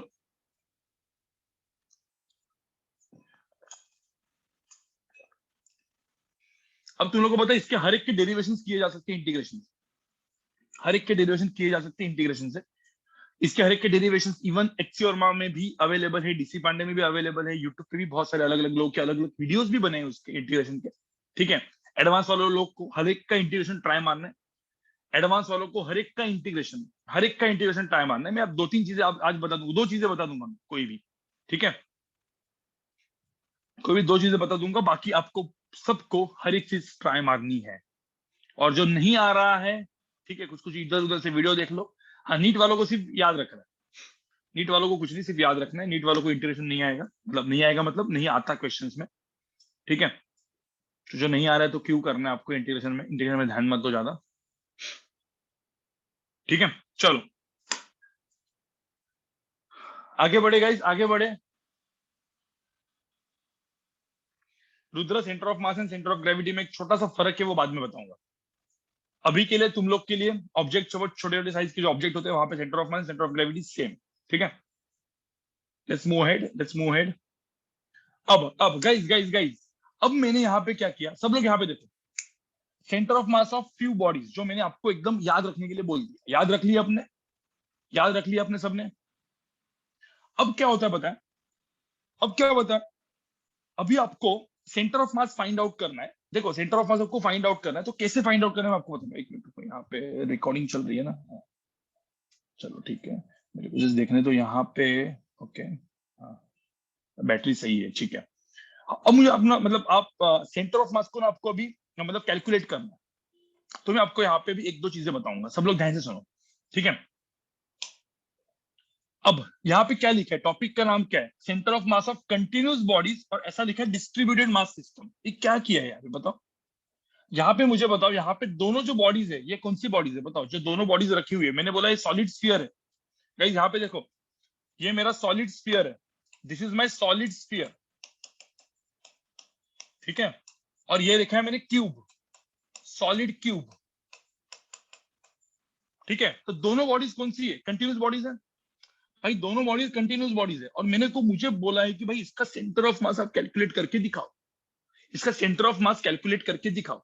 ठीक है, अब क्या करेंगे, पहले तुम मुझे बताओ, एकदम तुम थोड़ा सा दिमाग लगाओगे। सपोज मैंने बोला कि एक सॉलिड स्फीयर है, जिसका मास मैंने दिया है m, और एक सॉलिड क्यूब है जिसका मास मैंने दिया है 2m। दे सकता हूँ ना ऐसे में मास, देखो इसका मास दिया है m, इसका मास दिया है 2m। ठीक है, इसका जो रेडियस है गाइस, यहाँ पे देखो, इसका जो रेडियस है वो दिया है a, और इसकी जो साइड, ये जो पूरी की पूरी लेंथ है, मतलब ये जो चीज दिए 4a। ये भी हो सकता है कि नहीं, ये 4a और ये 4a दिया है। ठीक है, इस तरीके से ऐसा पकड़ लो। ठीक है, ये सब कुछ आपको दिया हुआ। तो अब मुझे बताओ, यहाँ पे देखो, इंटीग्रेशन तो करना ही नहीं है। देखो, इंटीग्रेशन को एकदम अभी गोली मार दो, बाहर रखो, अभी इंटीग्रेशन अभी कोई भी कहीं पे भी नहीं आएगा। सेंटर ऑफ मास के जो बहुत सारे क्वेश्चंस आते हैं, जो अच्छे ट्रिकी क्वेश्चन जेई मेन में भी आते हैं, कभी कभी जेई एडवांस में भी आते हैं, जहां पे बिना इंटीग्रेशन से काम करना होता है। ठीक है, जहां पे इंटीग्रेशन होगा वैसे क्वेश्चन में दिखाऊंगा एंड में, और इवन एडवांस प्लस लेक्चर्स में। ठीक है, कुछ अच्छे अच्छे क्वेश्चन जो इंटीग्रेशन बेस होंगे, अभी नहीं। अभी यहाँ पे देखो, एक सॉलिड स्फीयर है, एक सॉलिड क्यूब है। अब मुझे बताओ, इसको कन्वर्ट किस में करना है, इसको कन्वर्ट किस में करना है पहले। कोई बोलेगा सर, पूरे सॉलिड स्फीयर को क्या हम यहाँ पे पूरे सेंटर में रख सकते हैं क्या, ये पूरा सॉलिड स्फीयर का सेंटर है ना, तो इसका सेंटर ऑफ मास हो गया एम। ठीक है, तो एम मैंने यहाँ पे रख दिया, सॉलिड क्यूब को मैंने इसके सेंटर में रख दिया, ये समझ में आया कि नहीं। और इसका मास कितना हुआ, 2m, राइट। ये 4a है, तो ये डिस्टेंस कितना हुआ, ये डिस्टेंस कितना हुआ बताओ मुझे, ये 4a है, तो ये डिस्टेंस कितना हुआ, 2a हुआ ना, 2a डिस्टेंस हुआ, ये 2a और a।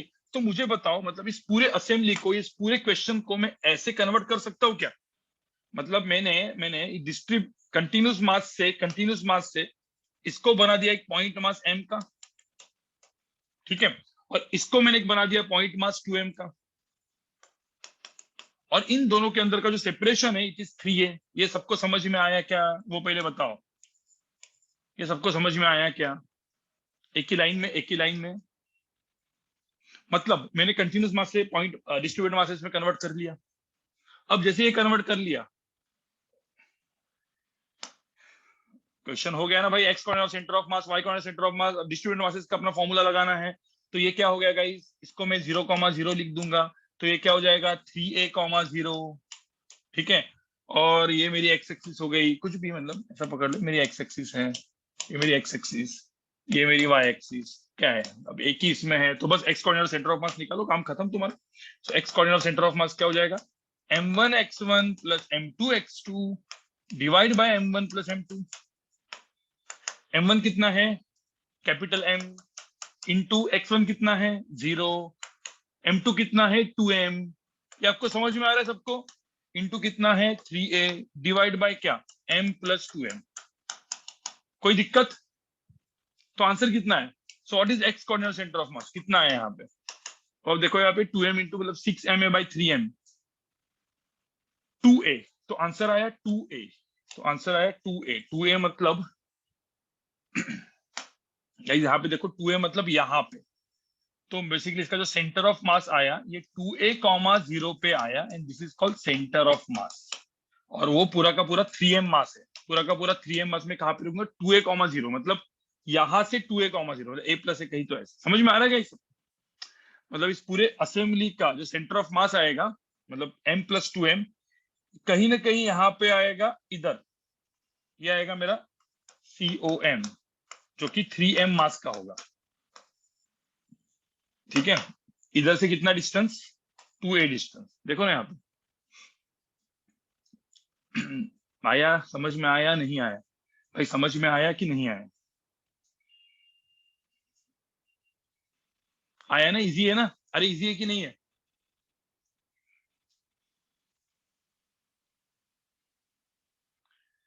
अब कोई बोलता है सर 3m कहाँ से आया? भाई 3m कहाँ से आया? ये मास m है, 2m है, तो दोनों का सेंटर ऑफ मास निकालना है तो मास को ऐड करेगा ना, m+2m, 3m मास ही बनेगा ना। 3m मास कहाँ पे रखेगा? तो इधर रखेगा।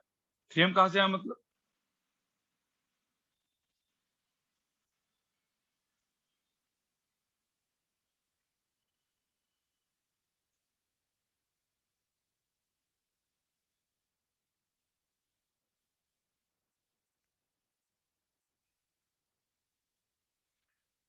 चलो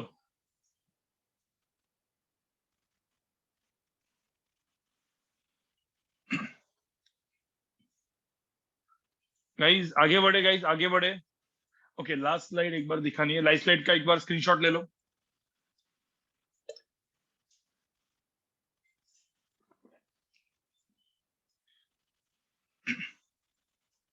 देखो कुछ चीजें जो इजी होती है मैं रिपीट नहीं करूंगा। जो आपको समझ में नहीं आया होगा तो लेक्चर्स वापस देख लेना, वीडियो रिकॉर्डिंग है ही आपके पास। कोई डिफिकल्ट चीजें होगी तो रिपीट करूंगा, यहाँ पे कोई डिफिकल्ट था नहीं। मैंने क्या किया, मास m, इसको 2m, दोनों को पॉइंट मास बना दिया। पॉइंट मास मतलब मैंने कंटिन्यूस मास से डिस्ट्रीब्यूट मास बना दिया, वही चीज रख दी और डायरेक्टली क्वेश्चन को सॉल्व कर दिया। डिस्ट्रीब्यूट मासेस का क्वेश्चन सॉल्व हो गया यहाँ पे। ठीक है, एक एग्जाम्पल और देते हैं हम लोग, एग्जाम्पल 2। यहाँ पे देखो सब लोग गाइस, एग्जाम्पल 2 यहाँ पे क्या दिया है, यहाँ पे क्या दिया है, ये क्या दिया है, रिंग, सेमी सर्कुलर रिंग। और ये क्या दिया है, रॉड। ठीक है, अब सब लोग देखो, सेमी सर्कुलर रिंग जो है, देखो यहाँ पे ये जो सेमी सर्कुलर रिंग दी है, इसका मास मेरे को दिया है। या चलो एक काम करते हैं, 3 डायमेंशन है, नहीं 3 डायमेंशन, चलो रिंग ही ले लेते हैं। चलो ये रिंग है, ठीक है, और ये अपना रॉड है। ठीक है, इसकी लेंथ दी है, इसकी लेंथ दी है, लेट्स से 4a लेंथ है इसकी, और रिंग का जो रेडियस है वो a दिया है। ठीक है, रिंग का मास दिया है, रिंग का मास दिया है, लेट्स से रिंग का मास दिया है m, एंड रॉड का मास दिया है 2m। चलो कैलकुलेट, मतलब मुझे बताओ, ये सब देखो, रिंग का मास है, रॉड का मास है, रिंग का रेडियस दिया है, ये ए। बताओ मुझे इसका सेंटर ऑफ मास कहाँ पे होगा? Find the centre of mass of this system. कैसे करोगे? चलो पहले आप कैलकुलेट करो, चलो 2-3 मिनट दे रहा हूँ मैं आपको, कैलकुलेट करो। Find the centre of mass of this body. ज्यादा नहीं, 2 ही मिनट दे रहा हूँ क्योंकि लेक्चर चल रहा है, ज्यादा टाइम नहीं दे सकता मैं आपको।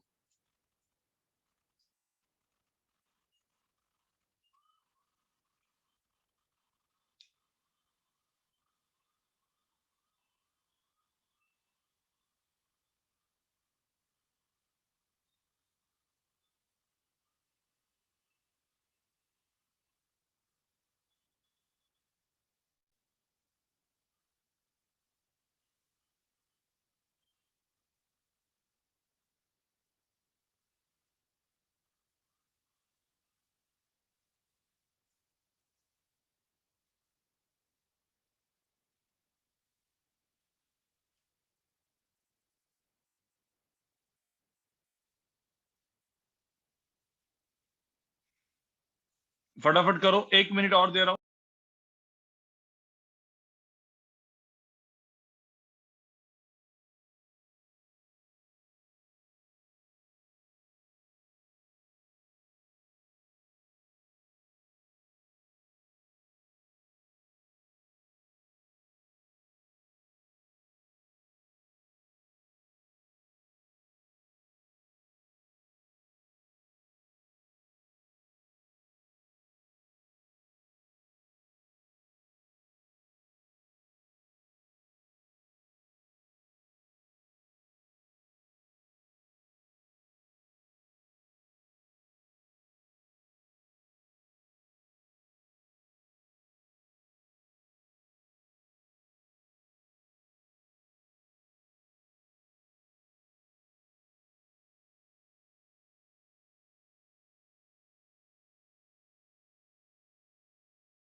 देखो गाइस, सब लोग यहाँ पे देखो, पहले तो यहाँ पे क्या करना है आपको। देखो रिंग जो है, देखो रिंग का सेंटर ऑफ मास कहाँ पे होता है गाइस। इंटीग्र भाई वापस यहाँ पे देखो, रिंग का इंटीग्र सेंटर ऑफ मास कहाँ पे होता है, 2r/π। 2r/π मतलब क्या, इसका सेंटर ऑफ मास कहीं पे यहाँ पे है, इसको हम m बोलेंगे, और ये होगा 2r/π। 2r/π मतलब r क्या है, a है, तो 2a/π। बाद में इसको बाद में ड्रॉ करूंगा, टेंशन मत लो। और इसका क्या है, ये 4 है, तो एग्जैक्टली यहाँ पे, ठीक है। तो ये हो गया 2m, इसका सेंटर ऑफ मास यहाँ पे 2m हो गया, ये डिस्टेंस 2a हो गया वापस, ठीक है। अब मैं ड्रॉ करता हूँ, ठीक है, एक्स एंड वाई कोऑर्डिनेट लेके ड्रॉ करता हूँ। यहाँ पे सब लोग देखो, एक मेरा मास इधर है, रिंग का जो सेंटर, देखो पूरी की पूरी रिंग को, देखो पूरी की पूरी रिंग को, सब लोग यहाँ पे देखो, पूरी की पूरी रिंग को मैंने कन्वर्ट कर दिया एक पॉइंट मास में, एम में, ठीक है। किसी ने बोला कि सर मेरे को ये देखो, एक काम करते अपन एक्स एंड वाई एक्सिस बना देते पहले, ठीक है। इसको अलग अलग तरीके से आप कर सकते हो, मुझे सब ये वाला तरीका मुझे लगा कि चलो ये वाला तरीका कर लेते हैं, ठीक है। तो ये मास एम है, जो जिसका कोऑर्डिनेट कितना हो गया, मास एम का कोऑर्डिनेट कितना हो गया, 0, क्या 0, क्या 2a, पाई, 2a/π बराबर, 2a/π, ठीक है। सिमिलरली जो मास 2m है, जो मास 2m है, ये कितने डिस्टेंस पे हो गया, 2a+a, तो इस पॉइंट से 3a डिस्टेंस पे हो गया, तो इसका कोऑर्डिनेट कितना हो गया, 3a, 0। ये सबको समझ में आया क्या। और ये जो है ना, दिस इज माई ओरिजिन, मैंने इसको ओरिजिन मान दिया 0, 0, इसको मैंने ओरिजिन मान दिया था 0, 0। तो ये हो गया मेरा ओरिजिन 0, 0। इन शॉर्ट अब कुछ लोग बोलेगा सर पाइथागोरस से ये निकाल देते और फिर यहां से कर सकते, ये सब आपका काम है, अलग अलग मेथड्स है, बट मैं यहाँ पे ये करता हूँ, 0, 0 हो गया बस। अब एक्स एंड वाई कोऑर्डिनेट निकल सकता है कि नहीं निकल सकता गाइस, इसका एक्स एंड वाई कोऑर्डिनेट निकल सकता है कि नहीं, बिल्कुल निकल सकता है, बिल्कुल निकल सकता है। कुछ लोग क्या बोलेंगे सर पाइथागोरस से मैं ये वाला लेंथ निकालूंगा, इसको फिर मैं 0, 0 लूंगा और डायरेक्टली निकाल दूंगा मैं एक, यस वो भी कर सकते हो आप। There are different methods, different ways, but मैंने क्या बोला, अब जो मुझे जो पूछा है मैंने यहाँ ये पूछा है, ठीक है। तो अब बताओ यहाँ पे x coordinate of centre of mass क्या होगा, m1x1 प्लस m2x2। अब कर लोगे ना अभी, divide by m1 plus m2, कोई दिक्कत नहीं। तो m1x1 क्या है, ये m1 है, तो m into 0, m into 0। m2x2 क्या है, 2m इंटू 3 है, divide bye m plus 2m which is 3m। कोई दिक्कत, तो इसका आंसर क्या आएगा, 2a आएगा ना।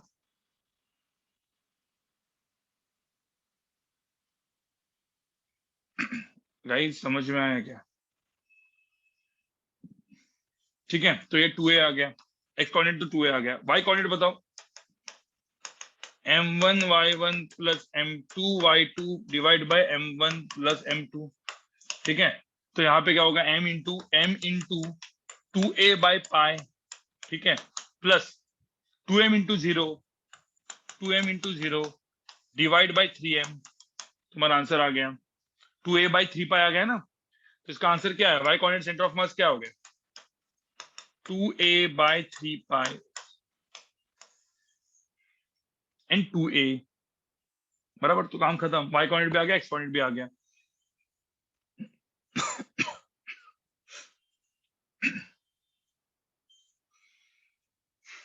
ठीक है गाइस, तो मेरा जो सेंटर ऑफ मास है कहीं पे यहाँ पे आया 2a and 2a by pi, 2a and 2a by 3 pi, sorry. तो ये आ गया बेसिकली 3m। ये हो गया मेरा सेंटर ऑफ मास। कोऑर्डिनेट कितने हैं 2a comma 2a comma 2a by 3 पाई। कोई दिक्कत है इसमें? कोई दिक्कत है अब तक?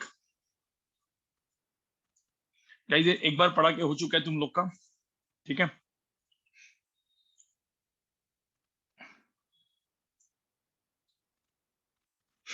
चलो, एग्जाम्पल 1 हो गया, एग्जाम्पल 2 हो गया, ठीक है। ओके, ये नहीं हुआ था क्या? कोई दिक्कत नहीं, अभी हो गया ना।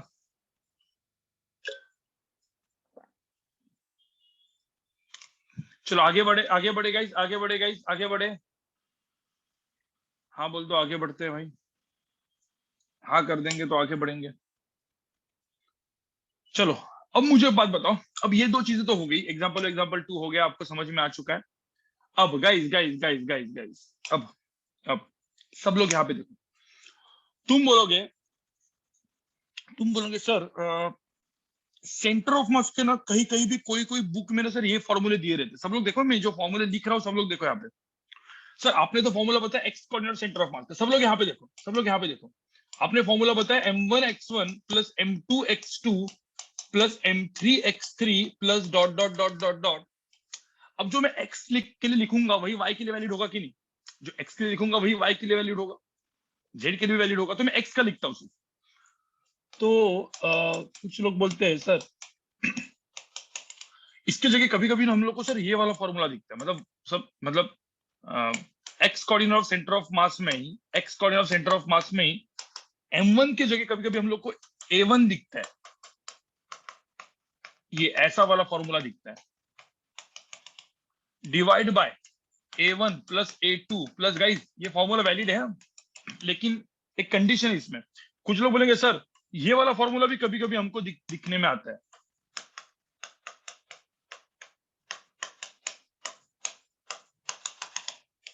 कोई बोल सकता है इसमें ये a1 a2 v1 v2 क्या है? कोई बोल सकता है इसमें a1 a2 v1 v2 क्या है? गाइस बिल्कुल, इस एरिया और वॉल्यूम। ये a1 a2 है ना, a1 a2, इसको हम लोग बोलते हैं एरिया। और ये जो v1 v2 वेलोसिटी नहीं है, ये है वॉल्यूम, ये है मास। तो गाइस ये फॉर्मूलाज भी कभी कभी डायरेक्टली वैलिड होते हैं। कब? यहाँ पे कंडीशन होती है गाइस, एक कंडीशन होती है, कंडीशन इज इफ, ठीक है। इन दोनों को यूज करने की कंडीशन होती है गाइस। मैं कंडीशन लिख रहा हूं कोई अलग इसमें, और फिर बताऊंगा कैसे फॉर्मूलाज भी डिराइव हुए। गाइस कंडीशन ये होती है, ठीक है, कंडीशन ध्यान में रखना। If density same, density is uniform, uniform, ठीक है।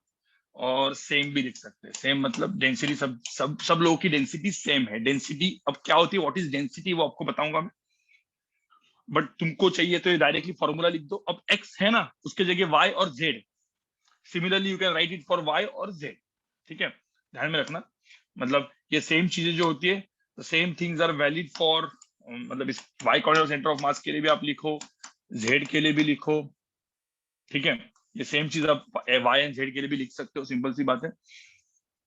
या obviously same condition for both, मतलब यहाँ पे दोनों के लिए सेम कंडीशन है। If the density is uniform, अब क्या है वो बताऊंगा ना मैं। पहले लिखो तो, पहले इसको तो लिखो, फिर ये क्या है वो बताऊंगा मैं आपको, टेंशन क्यों लेते हो?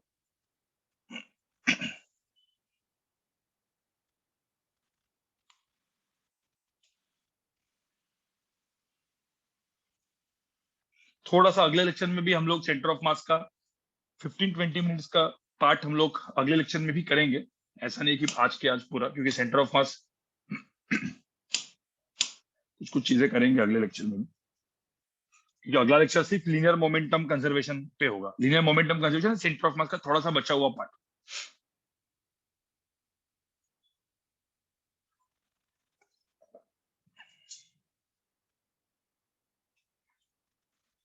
पूरा महीना अपने को यही करना है अभी, मतलब एक around February Feb first week तक सेंटर ऑफ मास कोलिजन, मतलब कोलिजन है चैप्टर की चलेगा।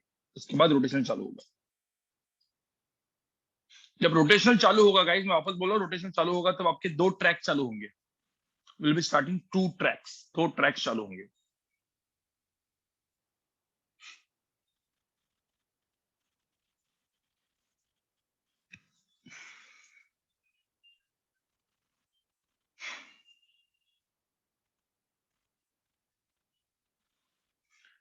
12th का सिलेबस ऐसा कुछ नहीं है, 12th and 11th mix mix है अभी यहाँ पे सब। क्योंकि कुछ लोग हीट एंड थर्मो में हीट ट्रांसफर 12th में पढ़ाते हैं, रे ऑप्टिक्स 12th में पढ़ाते हैं, जो अपन ने अभी पढ़ाया, राइट। तो आगे पीछे होगा मतलब। चलो आगे बढ़े हम लोग गाइस, आगे बढ़ते हैं क्या? आगे बढ़ते हैं क्या? इफ डेंसिटी इज यूनिफॉर्म, आगे बढ़ते हैं गाइस। सब लोग यहाँ पे देखो, आगे बढ़ते हैं, ठीक है। चलो, हाँ, अब यहाँ पे सब लोग देख लो, अब सब लोग यहाँ पे देख लो अच्छे से। अब मैंने जो यहाँ पे बताया, ठीक है। अब कोई बोलेगा सर पहले तो इसका डेरिवेशन बताओ, कैसे कैसे हो गया, कैसे हुआ है ये, मैं आपको बताऊं कैसे हुआ। सब लोग यहाँ पे कान खोल के देख लो। नहीं, कान खोल के सुन लो होता है, ठीक है, देख लो नहीं होता। ठीक है, अब यहाँ पे देखो, सपोज मैंने एक बॉडी रखी है, मैंने ये बॉडी रखी है, मैंने ये बॉडी रखी है, मैंने ऐसे बहुत सारे बॉडीज रखे हैं, ठीक है। इसका मास है m1, इसका मास है m2, इसका मास है m3, ठीक है। सब लोग देख लो यार, इसका मास है m1, इसका मास है m2, इसका मास है m3, ठीक है। और ये टू डायमेंशन बॉडी है, टू डायमेंशन 2D बॉडी। एक मिनट, सॉरी, इसके पहले एक चीज भूल गया मैं गाइस, एकदम माफ कर दो अपने को। यहाँ पे देखो, तीन चीजें आपको दिमाग में रखनी है, ये बहुत काम में आने वाली। लैम्बडा, इस लैम्बडा को हम लोग बोलते हैं गाइस लीनियर। सब लोग यहाँ पे देखो, लीनियर मास डेंसिटी, क्या बोलते हैं? लीनियर मास डेंसिटी, ये होता है लैम्बडा, लीनियर मास डेंसिटी। इसका मतलब होता है, तो लैम्बडा को हम लोग ऐसा भी लिखते हैं, मास पर यूनिट लेंथ, मास पर यूनिट लेंथ, m/l, ठीक है। सिग्मा होता है surface mass density, surface mass density. इसका मैं आपको एक एग्जांपल भी दूंगा, टेंशन मतलब। इसको सिग्मा बोलते हैं, it is mass per unit area. जो आपने डेंसिटी पढ़ा है, पता है बचपन में आप डेंसिटी पढ़ते हो, वो वॉल्यूम मास डेंसिटी होती है। इसको एरियल मास डेंसिटी, बिल्कुल एरियल मास डेंसिटी भी बोलते हैं इसको, ठीक है। मास पर यूनिट एरिया मतलब मास डिवाइड बाय एरिया, ए, ठीक है। और ये एक होता है जो आपने बचपन से पढ़ा है, वॉल्यूम मतलब मास डेंसिटी, हम लोग जो बोलते हैं ना डेंसिटी ऑफ दिस लिक्विड है वो, तो डेंसिटी वर्ड तो आपने हमेशा पढ़ा है, ठीक है। तो इसको हम लोग बोलते हैं वॉल्यूम मास डेंसिटी। अब लिखने की जरूरत नहीं है volume, but volume mass density, इसको हम लोग नॉर्मल डेंसिटी बोलते हैं। और इसको हम लोग रो लिखते हैं, आपको सबको पता होगा, which is mass upon volume. याद है कि नहीं है? सब केमिस्ट्री में पढ़ा है ना आपने, मास अपॉन वॉल्यूम। केमिस्ट्री पढ़ा होगा तो आपने पढ़ा ही होगा, मास अपॉन वी, बराबर कि नहीं? तो ये टर्म तो अपन कॉमनली यूज करते हैं, ये टर्म तो अपन कॉमनली यूज करते हैं। अब ये दो टर्म अपन और यूज करेंगे, कौन सा? Linear mass density and sigma surface mass density. कोई दिक्कत? अब कोई बोलेगा सर सरफेस मास डेंसिटी का थोड़ा सा एग्जांपल बता दो। एग्जांपल अपन बता देते हैं। जैसे किसी ने बोला, जैसे किसी ने रिंग दे दिया, ठीक है, ये रिंग है, सॉरी रिंग नहीं मतलब डिस्क है, ये डिस्क है। और डिस्क का जो रेडियस है वो आर दिया है, डिस्क का रेडियस आर दिया है। अब डिस्क मुझे बताओ कौन सा सरफेस है? डिस्क जो होता है वो टू डायमेंशनल सरफेस है कि नहीं? भाई डिस्क जो होती है वो 2D बॉडी है कि नहीं? टू डायमेंशन बॉडी, 2D, ठीक है, टू डायमेंशन बॉडी है। एक मिनट रुको, ठीक है, टू डायमेंशन बॉडी 2D है। तो अब मुझे बोला है कि इसका जो डेंसिटी है, इसका सरफेस मास डेंसिटी मतलब इसका एरियल डेंसिटी सिग्मा दिया है, तो बताओ इसका मास कितना होगा? इसका मास कितना होगा, कैसे कैलकुलेट करोगे? हाउ टू फाइंड मास? यहाँ पे देखो, यहां से अपने को फॉर्मूला क्या मिल गया, मास क्या हो गया फिर? देखो इससे अपने को मास का फॉर्मूला क्या मिल गया, सिग्मा इंटू एरिया। एम मास क्या हो गया, एम क्या हो गया, सिग्मा इंटू एरिया हो गया कि नहीं? तो एम जो है, इसका जो मास होगा, इसका जो मास होगा वो क्या होगा, सिग्मा इंटू एरिया। और एरिया कितना है, पाई आर स्क्वायर, तो sigma into pi are square. सबको समझ में आ रहा है कि नहीं आ रहा है?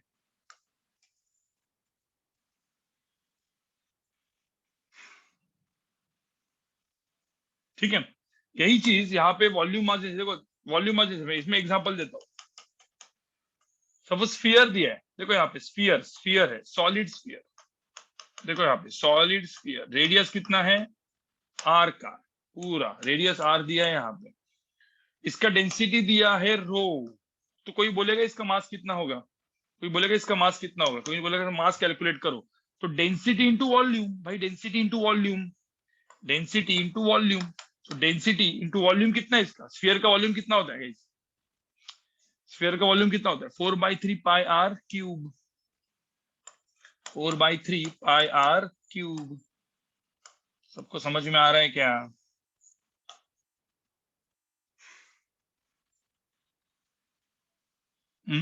कोई बोलेगा सर फिर लीनियर मास डेंसिटी ने क्या पाप किया है, उसको भी एग्जांपल दे दो, चलो इसका भी एग्जांपल ले लेते हैं। कोई बोलेगा एक मेरा रॉड है, देखो यहाँ पे एक रॉड है, रॉड का लीनियर मास डेंसिटी लैम्बडा दिया है, इसकी लेंथ दी है एल, तो कोई बोल सकता है इसका मास कितना होगा, तो इसका मास कितना है, इसका मास दिया होगा, मास की वैल्यू होगी लैम्बडा इंटू एल, भाई लैम्बडा इंटू एल, काम खत्म ना, क्या है। तो एटलीस्ट सबको समझ में है कैसे निकालना होता है मास, भाई कैसे निकालना होता है मास, समझ में आया क्या सबको?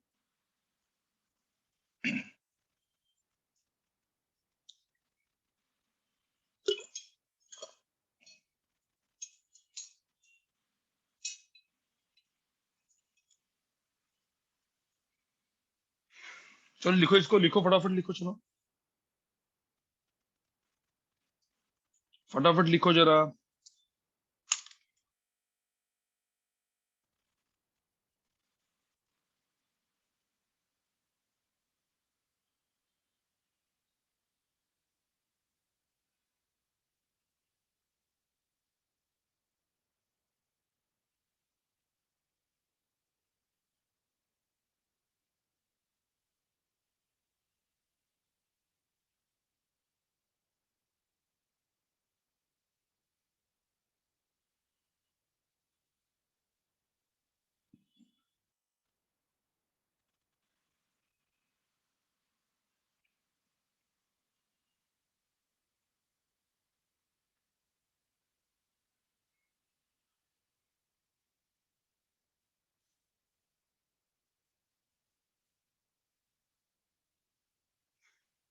वेक्टर भी कर सकते हैं सोम, बिल्कुल। चलो अब आगे बढ़े क्या भाई, आगे बढ़े। हाँ, अब कोई बोलेगा सर चलो मुझे समझ में आ गया, चलो मतलब lambda linear mass density, sigma surface mass density, इसको सिग्मा बोलते हैं, इसको रो बोलते हैं, ठीक है। अब कोई बोलेगा सर ये 2 डायमेंशन बॉडी है, 2D bodies, 2 dimension 2D bodies, मुझे तो 2D बॉडीज का मतलब क्या होता है, 2D बॉडीज का मतलब 2 डायमेंशन ना भाई, 2 डायमेंशन मतलब इसमें क्या यूज करेंगे, सिग्मा रो या एल, क्या लिखे यूज करेंगे इसमें, इसमें क्या यूज करेंगे, सिग्मा यूज करेंगे ना भाई। अब सबका सिग्मा सेम है, तुम मुझे बताओ सबका सिग्मा सेम है मतलब देखो यूनिफॉर्म, मतलब सेम डेंसिटी हो गई ना सबकी, डेंसिटी सेम हो गई ना सबकी। हम्म और मुझे बताओ इसका सबका सिग्मा सेम है, सबका एरिया A1 है, इसका एरिया A2 है, इसका एरिया A3 है, देखो A1 A2 A3 सबके एरियाज है। तो मुझे बताओ इसका इसका मुझे बताओ x coordinate of centre of मास किसने लिखने को बोला, तो क्या करेंगे M1 x1 plus M2 x2 plus M3 x3 plus dot dot dot divide by क्या होगा M1 plus M2 plus M3, ऐसे होगा कि नहीं गाइस, बताओ इसमें कोई गलती है क्या। अब मुझे तो मास को क्या लिखते हैं भाई, अभी तो जस्ट अपन ने देखा मास को, M1 को क्या लिखना होता है, M1 क्या होता है सिग्मा इंटू A1 होगा, M2 क्या होगा सिग्मा इंटू A2 होगा, M3 क्या होगा सिग्मा इंटू A3 होगा, याद है ना, अभी तो किया यार, सिग्मा इंटू एरिया अभी तो किया। तो बस M1 के जगह sigma into A1 x1, sigma into A2 x2, sigma into A3 x3 डालते रहो, करते रहो, डिवाइड बाय क्या होगा यहाँ पे sigma into A1 plus sigma into A2 plus sigma into A3, थोड़ा सा मैथ्स आपको आता होगा तो सिग्मा कॉमन निकाल के कैंसिल कर सकते हैं ना, सिग्मा कॉमन निकाल के कैंसिल कर सकते हैं। तो आंसर क्या आया यहाँ पे, आंसर क्या आया A1 x1 plus A2 x2 plus A3 x3 plus dot dot dot dot जितने भी bodies divide by A1 plus A2 plus A3 चलते रहेगा, this called x coordinate centre of mass. Same चीज यार वाई कोऑर्डिनेट के लिए होगी, same चीज वाई कोऑर्डिनेट के लिए होगी, सेम चीज जेड कोऑर्डिनेट के लिए होगी, राइट गाइस? मतलब किसी को सिग्मा के फॉर्म में लिखना है, कोई बोलेगा सर इतना आलस मेरे को आता है, आलस आता है, तो X coordinate of centre of mass क्या लिखेंगे? सिग्मा ऑफ क्या लिखेंगे? AI XI, I from 1 to n, बराबर ना, divide by sigma of AI, बराबर कि नहीं? एरिया इतना सब कुछ ठीक है। Mathematically Y coordinate of centre of mass क्या लिखेंगे? Sigma of AI YI, I from 1 to n, sigma of AI, काम खत्म। सिमिलरली फॉर जेड कोऑर्डिनेट लिख सकते हो आप, समझे guys? So this is for area. तो आपको भी एरिया का फॉर्म देखो, एरिया आप याद रखना, एरिया आप याद रख सकते हो फॉर यूनिफॉर्म डेंसिटी, मतलब if the densities of all the masses are same, if the density is same across masses, देखो यहाँ पे इसका इसका इसका इसका सबका मास का डेंसिटी सेम है, समझे गाइस? समझे गाइस?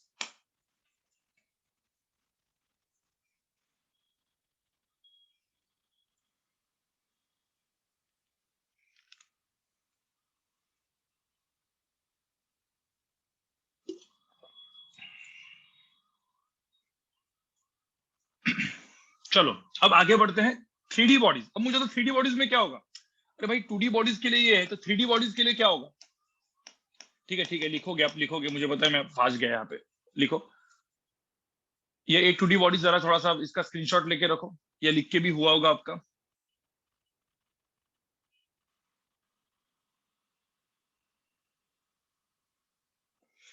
इसके इसकी जगह रो होगा, एक की जगह वॉल्यूम होगा, और क्या होगा भाई? इसके जगह रो, इसके जगह वॉल्यूम, बराबर ना? एक की जगह रो, एक की जगह वॉल्यूम। गाइस 3D बॉडीज में क्या होगा? 3D बॉडीज में बताओ, 3D बॉडीज में क्या होगा?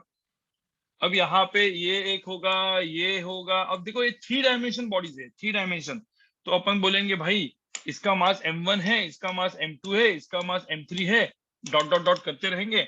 अब यहाँ पे क्या आएगा? सबका जो डेंसिटी है वो तो रो ही है, तो इसका वॉल्यूम कितना है? इसका वॉल्यूम V1 है, इसका वॉल्यूम V2 है, इसका वॉल्यूम V3 है, तो this is volume.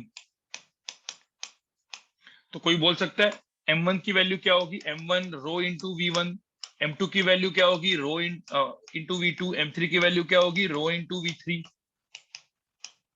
Dot dot dot. ठीक है, तो अब मुझे एक बात बताओ, यहाँ पे x coordinate of centre of mass क्या होगा? m1 x1 plus m2 x2 plus m3 x3, मतलब कंटिन्यूस मास को डिस्ट्रीब्यूट मास में कन्वर्ट तो करेंगे ना, m1 m2 m3 करके, तो m1 plus m2 plus m3 plus dot dot dot dot dot. अब यहाँ पे m1 रो1 V1 सब कुछ डालते रहो, तो मुझे बताइए सिंपली आपको दिख रहा है ना? अभी आपको डायरेक्टली दिख रहा है कि नहीं दिख रहा है कुछ चीज? एक मिनट गाइस, थोड़ा सा मुझे, एक मिनट, हाँ आपको थोड़ा सा दिख रहा है यहाँ पे डायरेक्टली V1 V2 V3 आएगा, दिख रहा है? m1 को रो V1 डाल दो, रो V2 डाल दो, रो V3 डाल दो, रो V1 रो V2 रो V3, अभी लिखने की जरूरत नहीं, डायरेक्टली लिख दूंगा। x coordinate of centre of mass का डायरेक्टली फॉर्मूला आएगा V1 x1 plus V2 x2 plus V3 x3, समझ में आ रहा है? Divide by V1 plus V2 plus, एक थोड़ा सा ये इसको नहीं समझ में आया गाइस, इधर से इधर स्टेप आप होमवर्क कर लेना, इसको नहीं समझ में आया, समझ में आया तो बहुत अच्छी बात है। सिमिलरली वाई कोऑर्डिनेट भी यही रहेगा, वाई कोऑर्डिनेट भी यही रहेगा। Y coordinate centre of mass क्या रहेगा? V1 y1 plus V2 y2 plus V3 y3 divide by V1 plus V2 plus, where V is volume not velocity, V velocity है नहीं गाइस, ठीक है? डेंसिटी कैंसिल हो गया ना, रो कैंसिल हो जाएगा यहाँ पे, ठीक है? चलो समझ में आया गाइस, सबको समझ में आया? Now if the density is different, तो फॉर्मूला बनेगा क्या है?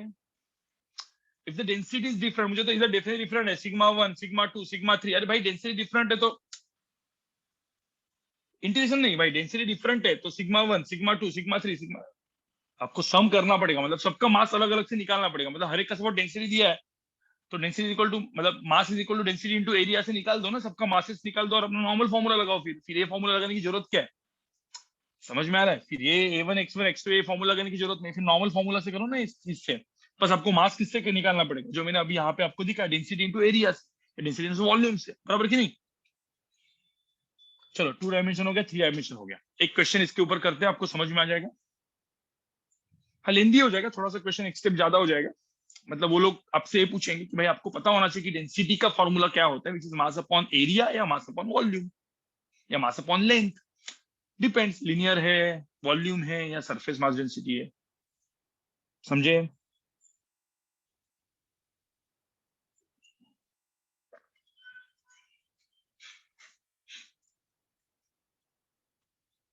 चलो आगे बढ़े गाइस, आगे बढ़े गाइस। सब मुझे सब लोग मुझे, हाँ चलो आगे बढ़ते हैं, आगे बढ़ते हैं। Let's move head, let's move head. एक छोटा सा एग्जांपल, सब लोग यहाँ पे देखो, छोटा सा एग्जांपल, ठीक है, छोटा सा एग्जांपल है।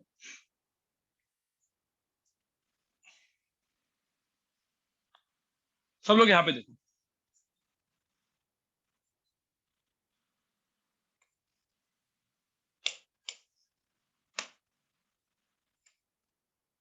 ये एक डिस्क है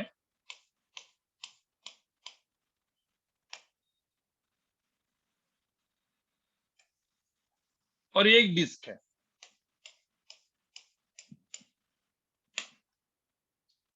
इसका रेडियस r है और इसका रेडियस 2r है, सेम इसमें रखे हुए, ठीक है। बट दोनों का डेंसिटी सेम, दोनों की डेंसिटी सेम है, they are of same density, they are of same density. इसका भी डेंसिटी क्या है? सिग्मा। और इसका भी डेंसिटी क्या है? सिग्मा। तो बोलना है कि find the centre of mass, find the centre of mass, find the centre of mass of the system. मुझे बताओ, अब ऐसे क्वेश्चन में सीधा एरिया का फॉर्मूला लग सकता है कि नहीं? सीधा एरिया का फॉर्मूला लग सकता है कि नहीं? लग सकता है। क्यों? मास निकालने की जरूरत ही नहीं है भाई। हम लोग क्या करेंगे, मतलब कोई बोलेगा सर चलो ठीक है, ये मेरे एक्स एक्सिस हो गई, ये मेरी वाई एक्सिस हो गई, ठीक है, इसको मैंने 0,0 कर दिया, तो ये आर है, 2r है, तो ये क्या हो गया? 3r,0 हो गया कि नहीं? ये सेंटर ऑफ मास, ये सेंटर ऑफ मास, ये दोनों दोनों, इसका सेंटर ऑफ मास है, इसका सेंटर ऑफ मास है, बराबर कि नहीं? ये आर ये 0,0, तो ये 3r,0 हो गया, ठीक है। अब मुझे बताओ, इसका जो एरिया है A1, A1 की वैल्यू कितनी है? Pi are square. इसका जो एरिया है A2, A2 की वैल्यू कितनी है? पाई 2r स्क्वायर। मतलब कितना? 4 पाई r स्क्वायर, बराबर कि नहीं? बस अब फॉर्मूला हो गया। अब मुझे एक्स कोऑर्डिनेट चाहिए, so I need just x coordinate of centre of mass, so my x coordinate of centre of mass, क्योंकि सब यहाँ पे ही है, तो A1 x1, M1 M2 निकालने की जरूरत ही नहीं पड़ी मुझे। तो कोई बोलेगा सर M1 M2 निकालना होता तो फाइनली आप सिग्मा सिग्मा कैंसिल कर देते, मतलब आप फॉर्मूला का डेरिवेशन कर दो। तो क्यों करना है वो? उससे तो directly A1 x1 A2 x2 कर दो। अब A1 की वैल्यू कितनी है? पाई आर स्क्वायर, ठीक है। तो ये हो जाएगा मेरा पाई आर स्क्वायर इंटू क्या? 0, ठीक है, प्लस A2 की वैल्यू क्या हो जाएगी? 4 pi are square, 4 pi are square into क्या? इंटू क्या? 3r, divide by pi are square plus 4 pi are square. सबको समझ में आ रहा है? तो आंसर क्या आएगा यहाँ पे? पाई पाई सब कैंसिल हो जाएगा, आंसर कितना आएगा? 12r/5, 12r/5, 12r/5। X coordinate of centre of mass 12r/5 होगा। सबको समझ में आ रहा है? तो ये जो दो डिस्क दिया है, दो डिस्क दिए हैं, देखो कंटिन्यूस मास से डिस्ट्रीब्यूट मासेस में कन्वर्ट करना है, लेकिन ये फॉर्मूला लगाएंगे। तो इसका जो आंसर आएगा वो 12r/5 आएगा। तो इसका जो आंसर है वो भी आप समझ जाओ, 12r/5 मतलब कहीं पे इधर आएगा, तो ये आंसर आएगा 12r/5। तो ये 12r/5,0 यहाँ पे आएगा, और इसी को हम लोग बोलेंगे सेंटर ऑफ मास। समझे गाइस? सबको समझ में आया? अब मुझे तो इसकी जगह डिस्क दिया है, इसके जगह कुछ भी दिया है, आप कैलकुलेट कर सकते हो कि नहीं? डिस्क दो, कुछ भी दो, कुछ भी दो, कैलकुलेट कर सकते कि नहीं? डिस्क दो, सॉलिड स्फीयर दो, बराबर।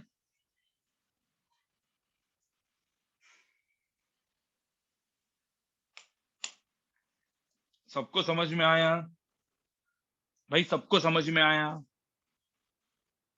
सबसे मेन पार्ट बचा है गाइस, सबसे मेन पार्ट जो गाइस जेई मेन का बहुत फेवरेट पार्ट है। सबसे मेन पार्ट की तरफ जा रहा हूं मैं गाइस। नहीं नहीं, जेई एडवांस का थोड़ी बोला मैंने, इंटीग्रेशन थोड़ी बोला मैंने बोला जेई मेन का सबसे जो फेवरेट पार्ट है गाइस, वो है गाइस निगेटिव मास। कभी सुना है क्या निगेटिव मास कंसेप्ट? देखो निगेटिव मास, तुम बोलेगा सर निगेटिव मास तो होता ही नहीं है। जिंदगी में कभी निगेटिव मास देखा है आपने सब लोगों ने? नहीं देखा है ना? अभी देखोगे? देखो कैसे देखोगे। एक एग्जांपल और करते हैं गाइस, एक एग्जांपल और करते हैं, फिर निगेटिव मास कंसेप्ट पे जाते हैं। सब लोग यहाँ पे देखो, सब लोग यहाँ पे देखो। डिस्क में भी डिस्क का एग्जांपल दिया था। अब यहाँ पे मैंने डिस्क इस तरीके से रखा, देखो एक ये डिस्क है। सब लोग यहाँ पे देखो, एक डिस्क है बड़ा सा, जिसका रेडियस है आर, ठीक है। और इसी के ऊपर देखो ये बड़ा सा डिस्क है, ये डिस्क है। चलो रेडियस देते 2r, इसको रेडियस कितना लेते 2r। और एक डिस्क है जो इसी के ऊपर रखा मैंने, देखो इसी के ऊपर रखा, ओवरलैप किया, मतलब एक के ऊपर एक ओवरलैप दिख रहा है। देखो यहाँ पे इसका जो रेडियस है ये मैंने लिखा r, इसका रेडियस r है, इसका रेडियस 2r है, ठीक है। अभी कोई दिख नहीं रहा होगा किसी को। एक काम करते हैं, इसका रेडियस है ये 2r है, और इसका जो रेडियस है वो r है। ठीक है, अभी सबको दिख गया? ठीक है, हाँ। तो अब ये दो डिस्क एक के ऊपर एक रखे, ओवरलैप किया हुआ है, देखो एकदम ओवरलैप किया। अब बोला इसका सेंटर ऑफ मास बताओ कहां पे। तो पहले तो मुझे तो इसका सेंटर ऑफ मास होगा कहां पे। सपोज मैंने 0,0 लिया, सपोज मैंने यहाँ पे 0,0 लिया, तो इसका जो सेंटर ऑफ मास होगा असेंबली का वो कहाँ पे होगा, किस तरफ होगा? 0,0 की कहाँ पे? राइट की तरफ, इस तरफ की नहीं। हाँ मतलब मैं ऐसा खड़ा हूं तो लेफ्ट की तरफ, मैं ऐसा खड़ा हूं तो राइट की तरफ, ठीक है। मजाक कर रहा था, ठीक हो। यहाँ पे देखो इस तरफ होगा, ठीक है। तो गाइस 0,0 के इस तरफ होगा, ठीक है। तो 0,0 के इस तरफ होगा, मतलब अब मुझे एक बात बताओ कैसे कैलकुलेट करोगे। अब मैंने बोला इन दोनों की डेंसिटी सेम है, इसकी भी डेंसिटी सेम है सिग्मा, इसकी भी डेंसिटी सेम है सिग्मा, दोनों की डेंसिटी सपोज सेम है। क्या करोगे इसमें बताओ, क्या करोगे पहले? दोनों की डेंसिटी सेम है, तो अपन कौन सा फॉर्मूला, एरिया का फॉर्मूला यूज कर सकते कि नहीं कर सकते? पहले वो बताओ, एरिया का फॉर्मूला यूज कर सकते कि नहीं कर सकते? तो कर सकते हैं ना भाई, कर सकते हैं तो भाई करो। इसका सपोज इसको फॉर्मूला यूज करो, तो हम लोग इसका सपोज फॉर्मूला यूज करेंगे। तो देखो दोनों के सेंटर ऑफ मास, ये जो बड़ा वाला डिस्क इसका 0,0 पे रख दिया मैंने, छोटा वाला डिस्क का यहाँ पे रख दिया मैंने। किधर होगा वो? r,0 पे। ये सबको समझ में आ रहा है? जो बड़ा वाला डिस्क है उसका एरिया कितना है, A1 की वैल्यू कितनी है? A1 पाई इंटू 2r का स्क्वायर, 4πr²। A2 कितना है? A2 छोटा वाला डिस्क का एरिया कितना है? A2 πr²। ठीक है। अब मुझे बताओ क्या होगा, फॉर्मूला क्या होगा? X coordinate of centre of mass क्या हो जाएगा? A1x1 plus A2x2 divide by A1 plus A2। सबको समझ में आ रहा है कि नहीं आ रहा है बताओ पहले मुझे।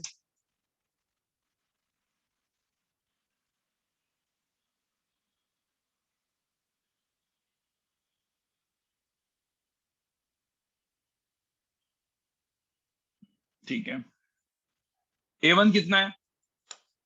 4π। A1 कितना है? 4πr² into x1 4πr² into x1 is 0 plus A2 कितना है? πr² इंटू क्या? πr² इंटू क्या? r divide by area 1 plus area 2 which is 4πr² plus πr²। So answer कितना आएगा यहाँ पे? क्या दिख रहा है आपका आंसर इधर? r बाय क्या r बाय क्या? r/5, ठीक है, r/5। तो आंसर कितना होगा? r/5। X coordinate centre of मास कितना होगा? r/5। तो r/5 मेरा आंसर है। सो भाई यहाँ पे r/5 मेरा आंसर है, this is my answer. r/5, 0 ये हो जाएगा मेरा centre of mass of this system which is at this side, right.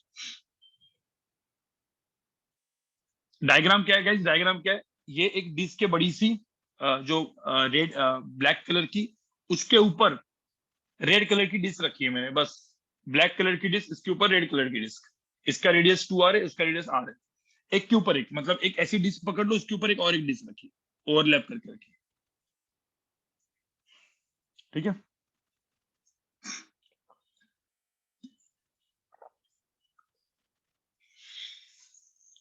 अब आने वाले डेंजरस गाइस, अब सबसे डेंजरस चीज आने वाले, सबसे मेन है, जेई मेन में बहुत फेवरेट है, ठीक है, और कभी कभी नीट वालों का भी फेवरेट है, नीट वालों के अच्छे से। कौन सा वाला मास गाइस? निगेटिव मास। कौन सा वाला मास?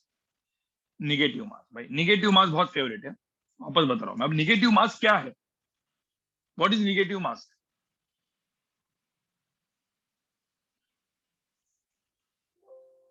कोई बोलेगा सर निगेटिव मास होता क्या है?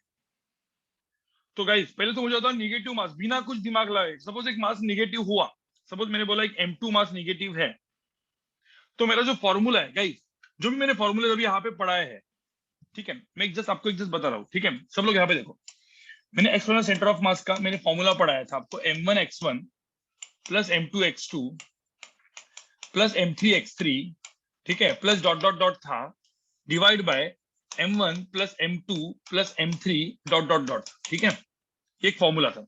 इसी का एक सेकंड वर्जन था, A1x1 plus A2x2 plus A3x3 plus dot dot dot था, divide by A1 plus A2 plus A3 plus dot dot dot था।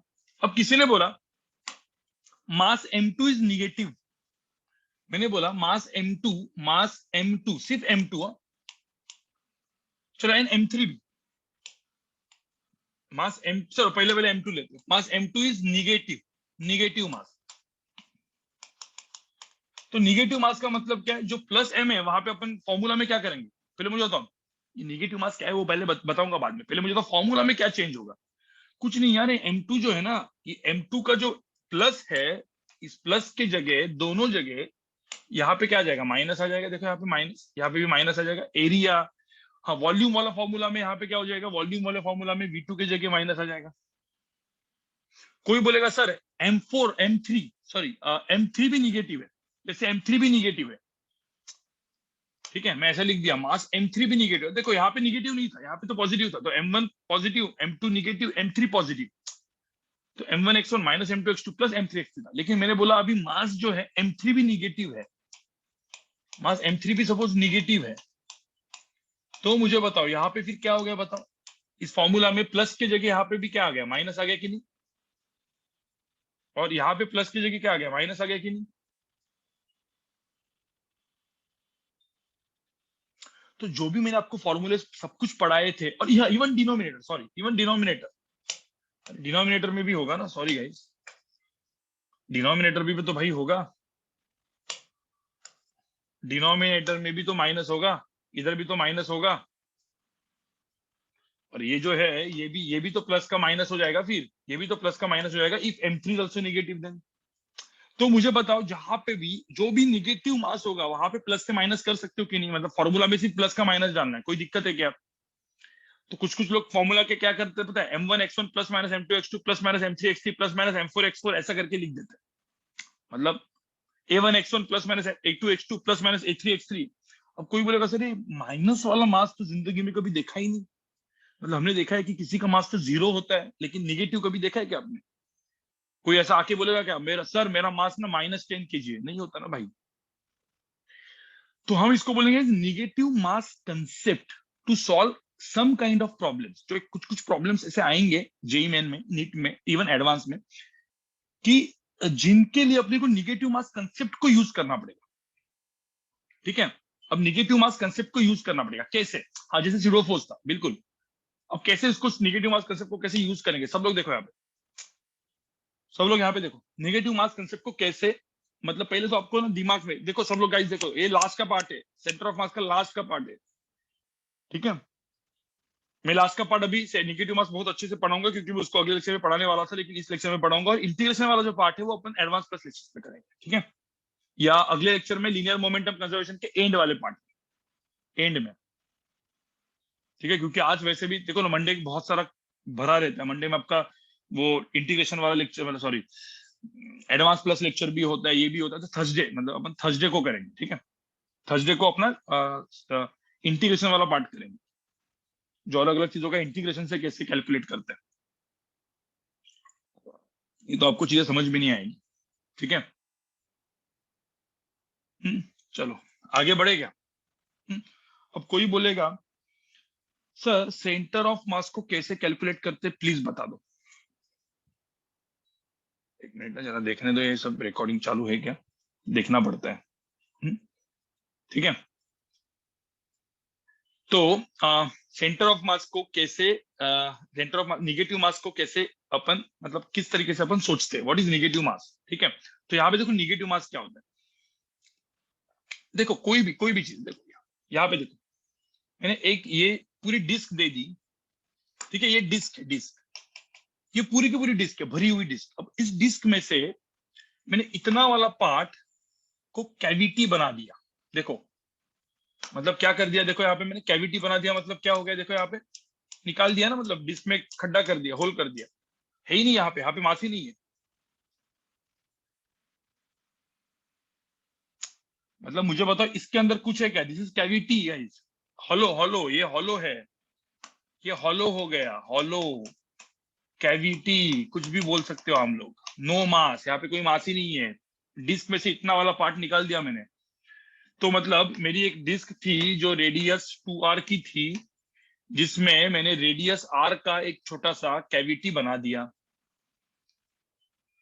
तो मुझे तो इसका सेंटर ऑफ मास कहाँ पे शिफ्ट होगा, अभी यहाँ पे सेंटर ऑफ मास कहाँ पे शिफ्ट होगा बताओ मुझे। ओवरलैप किया हुआ था, पता है मैंने आपको एक एक क्वेश्चन ये दिया था, ये अलग है। ये क्वेश्चन मतलब क्या, इधर ये भी डिस्क, ये भी डिस्क, दो डिस्क रखे हुए थे एक दूसरे के ऊपर, तो इसीलिए इस तरफ था। बट अब यहाँ पे तो कुछ है ही नहीं, तो मुझे होता है ये मैंने ये होगा, तो सेंटर ऑफ मास किस तरफ होगा, इस तरफ होगा कि नहीं भाई, इस तरफ होगा कि नहीं,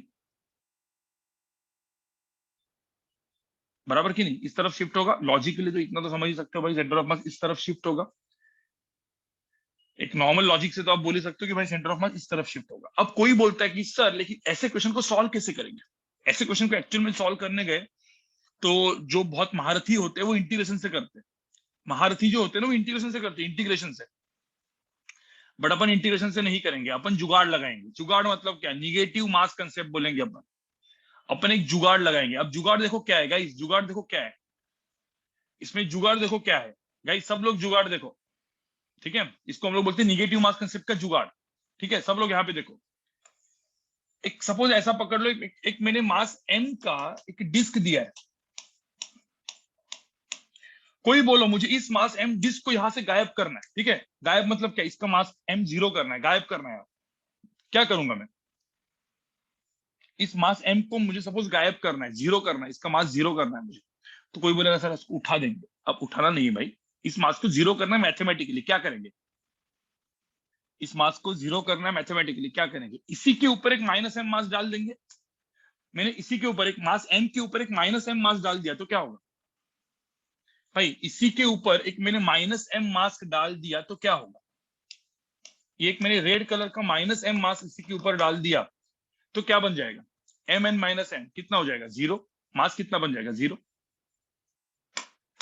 मतलब मास क्या होगा, m माइनस एम, मास की वैल्यू कितनी हो जाएगी, जीरो। मतलब कुछ नहीं, कुछ नहीं, हॉलो बन गया ना, कैविटी बन गई ना। अब मुझे एक बात बताओ, ठीक है। अब यहाँ पे सब लोग एक बात बताओ, मैंने इसकी डेंसिटी दी है सिग्मा, तो मुझे बताओ, और इसकी डेंसिटी सिग्मा दी है, मुझे बताओ, तो मुझे बताओ इसके ऊपर कितने डेंसिटी का मास डालना पड़ेगा भाई, कौन से डेंसिटी का मास डालना पड़ेगा बताओ, इसके ऊपर इसको मास जीरो करने के लिए। वही माइनस सिग्मा, अरे भाई वही माइनस सिग्मा की नहीं, माइनस सिग्मा डेंसिटी का मास डालना पड़ेगा कि नहीं। अरे इसके ऊपर माइनस सिग्मा डेंसिटी का मास डाल दो तो मास कितना हो जाएगा, इसका मास कितना हो जाएगा, टोटल मास कितना होगा, नेट मास कितना होगा, नेट मास जीरो।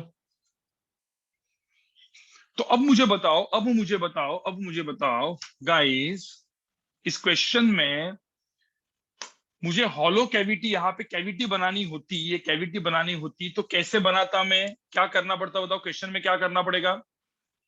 ऐसी इतनी कैविटी बनानी है तो मुझे बताओ क्या कर सकते हैं अपन। ये डिस्क देखो, ये डिस्क, एक पूरी डिस्क लो गाइस, एक पूरी डिस्क लो। सब लोग यहाँ पे देखो गाइस, सब लोग यहाँ पे देखो क्या करेंगे। एक पूरी डिस्क ले ली, सब ध्यान से सुनो, देखो इस जिसको ये समझ में आया, समझ में आया आपको, निगेटिव मास का कंसेप्ट समझ में आ जाएगा आपको। ठीक है, एक पूरी डिस्क ले ली ऐसे, देखो एक पूरी डिस्क ले ली। ठीक है, अब ये पूरी की पूरी डिस्क है, देखो बड़ी सी डिस्क, ये डिस्क ले ली। ठीक है, ये अपनी डिस्क ले ली, बड़ी सी डिस्क ले ली, जिसकी डेंसिटी कितनी है, सिग्मा, सिग्मा है।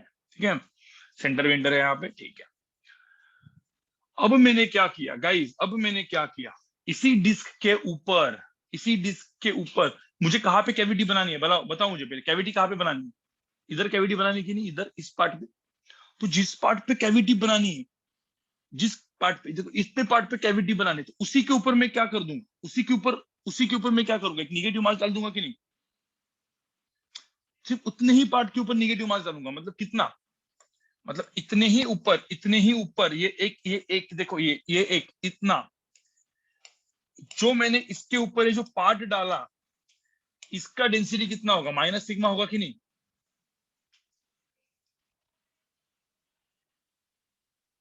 अब मुझे बताओ, ये जो ब्लू वाली चीज जो मैंने डाली निगेटिव मास, और उसके नीचे है पॉजिटिव मास, वो निगेटिव मास और नीचे वाला पॉजिटिव मास एक दूसरे को क्या कर देगा, क्या कर देगा, कैंसिल करके जीरो कर देगा, कैविटी बन जाएगी।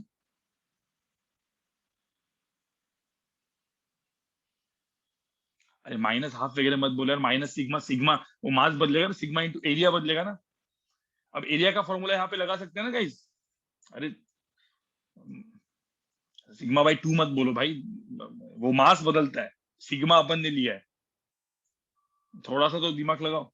ठीक है, दोनों सिग्मा ही होगा ना, दोनों सिग्मा ही होगा, मास बदलेगा ना, एरिया बदलेगा भाई, मास बदलेगा ना। इतना मुझे होता समझ में आया क्या, इतना मुझे होता समझ में आया क्या, पहले कैसे मैंने निगेटिव मास बनाया वो समझ में आया क्या?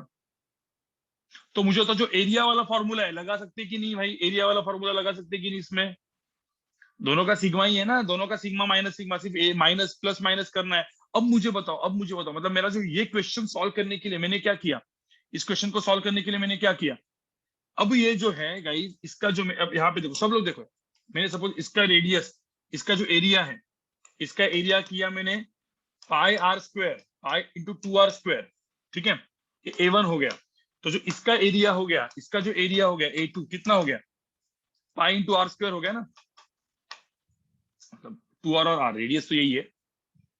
बट फॉर्मूला क्या लगेगा गाइस, फॉर्मूला क्या लगेगा इसमें, फॉर्मूला क्या लगेगा, जो x coordinate of centre of मास होगा वो क्या होगा, A1 x1 minus A2 x2 होगा कि नहीं गाइस, और divide by A1 minus A2 होगा कि नहीं? यहाँ पे भी दो, देखो दो डिस्क का ओवरलैप हो रहा है, देखो दो डिस्क का ओवरलैप, लेकिन एक जो डिस्क है वो निगेटिव मास की है और एक डिस्क पॉजिटिव मास की है। सबको समझ में आ रहा है क्या? मतलब इस क्वेश्चन को सॉल्व करने के लिए, जैसे कैविटी वाले क्वेश्चन सॉल्व करने के लिए मुझे इस टाइप का कुछ जुगाड़ लगाना पड़ा, बराबर? ऐसे समझ में आया होगा तो आपको, मतलब सेंटर ऑफ मास समझ में, क्योंकि सेंटर ऑफ मास के सबसे अच्छे क्वेश्चन यही आते हैं, सबसे अच्छे क्वेश्चन तो यही आते हैं। ठीक है, मतलब क्या, एक बड़ा वाला डिस्क लिया जो A1 वाला था, एक छोटा वाला डिस्क लिया जो निगेटिव मास का लिया, तो निगेटिव मास पॉजिटिव मास करके उसको कैविटी बना दी। तो मेरा क्या हो गया, A1 x1 minus A2 x2 divide by A1 A2, A1 minus A2। Solve करो जरा एक बार, A1 की वैल्यू कितनी है, 4 पाई r स्क्वायर। अब यहाँ पे चलो, यहाँ पे काम करते हैं, यहाँ पे लिख देता हूं मैं, ये हो गया मेरा 0,0, और ये क्या हो गया मेरा r,0। ठीक है, तो ये इंटू क्या हो जाएगा, यहाँ पे इंटू 0 हो जाएगा, A2 कितना हो जाएगा, पाई r स्क्वायर, इंटू x2 कितना है, r, डिवाइड बाय कितना, 4 पाई r square minus pi r square, 4 पाई r square minus pi r square. तो आंसर कितना होगा यहाँ पे, आंसर कितना होगा, देखो यहाँ पे आंसर माइनस आएगा, देखो माइनस साइन बचता है ना यहाँ पे, -r/3 आएगा, -r/3 गाइस, +r/3 नहीं, -r/3। सबको समझ में है क्या, माइनस क्यों आया, वाई इट इज माइनस? क्योंकि मुझे पता है कि माई सेंटर ऑफ मास मेरा यहां से इधर शिफ्ट हो गया, कितना, -r/3, 0। तो r/3 ये 0,0 है ना, तो r/3 इस तरफ होगा। मैंने बोला था ना इस तरफ होगा सेंटर ऑफ मास, इस तरफ नहीं, इस तरफ होगा। समझ में आ रहा है क्या भाई? सबको समझ में आया क्या क्या किया अपन ने, कैसे जुगाड़ किया? मैं आपको क्वेश्चन और क्वेश्चन कराऊंगा। दिस एग्जांपल 1 एक छोटा सा एग्जांपल है फॉर निगेटिव मास। ये जो पूरा का पूरा कंसेप्ट, इसी को हम लोग निगेटिव मास कंसेप्ट बोलते हैं, निगेटिव मास कंसेप्ट। इसके बहुत सारे क्वेश्चंस हम लोग करते रहेंगे, वैसे टेंशन मत लो, ठीक है? अगले लेक्चर में भी कुछ क्वेश्चंस तो करने वाला हूं ना मैं। कौन का वॉल्यूम जरा ढूंढ के लाओ, कौन का सरफेस एरिया, कौन का वॉल्यूम जो होता है, कौन के ऊपर भी क्वेश्चन दूंगा मैं, लेकिन कौन का वॉल्यूम एंड कौन का सरफेस एरिया आपको आना चाहिए।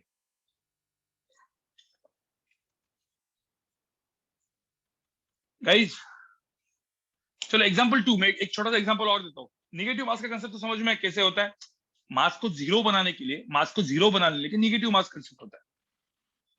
मास को जीरो बनाने के लिए निगेटिव मास होता है, राइट?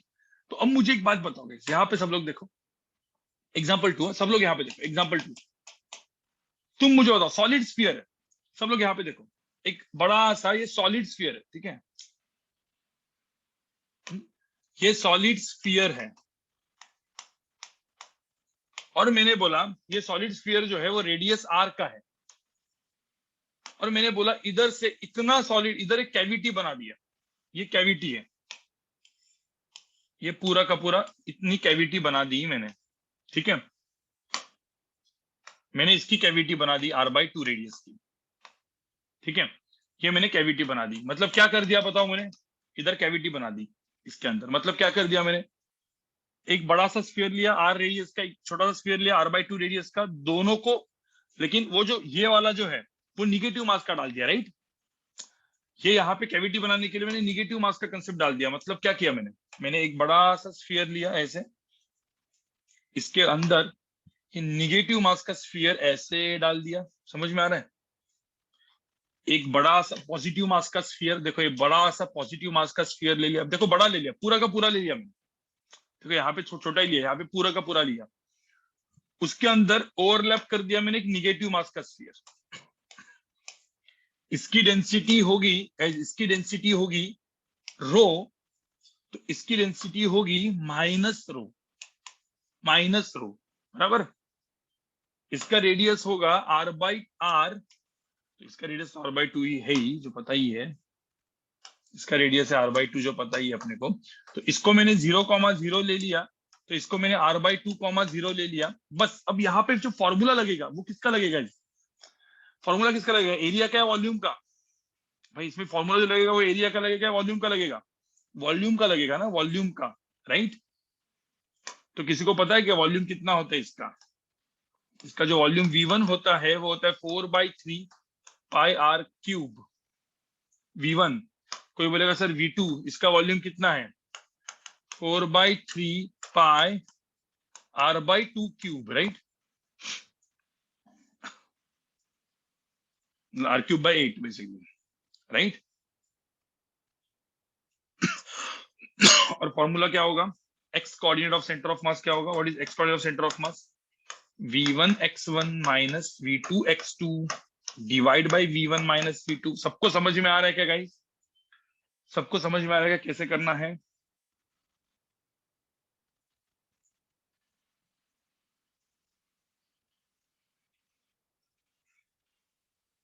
लेक्चर आज का समझ में आया तुमको? लेक्चर आपका समझ में आया आपको, तुम लोग को, सब लोग को? 4/3 πr³ इंटू x1 0, ठीक है, minus 4/3 πr³ 8 into r/2 divide by same 4/3 πr³ minus 4/3 πr³/8। बताओ कितना आएगा आंसर इसका? 4/3 पाई सब कैंसिल कर दो यहाँ पे।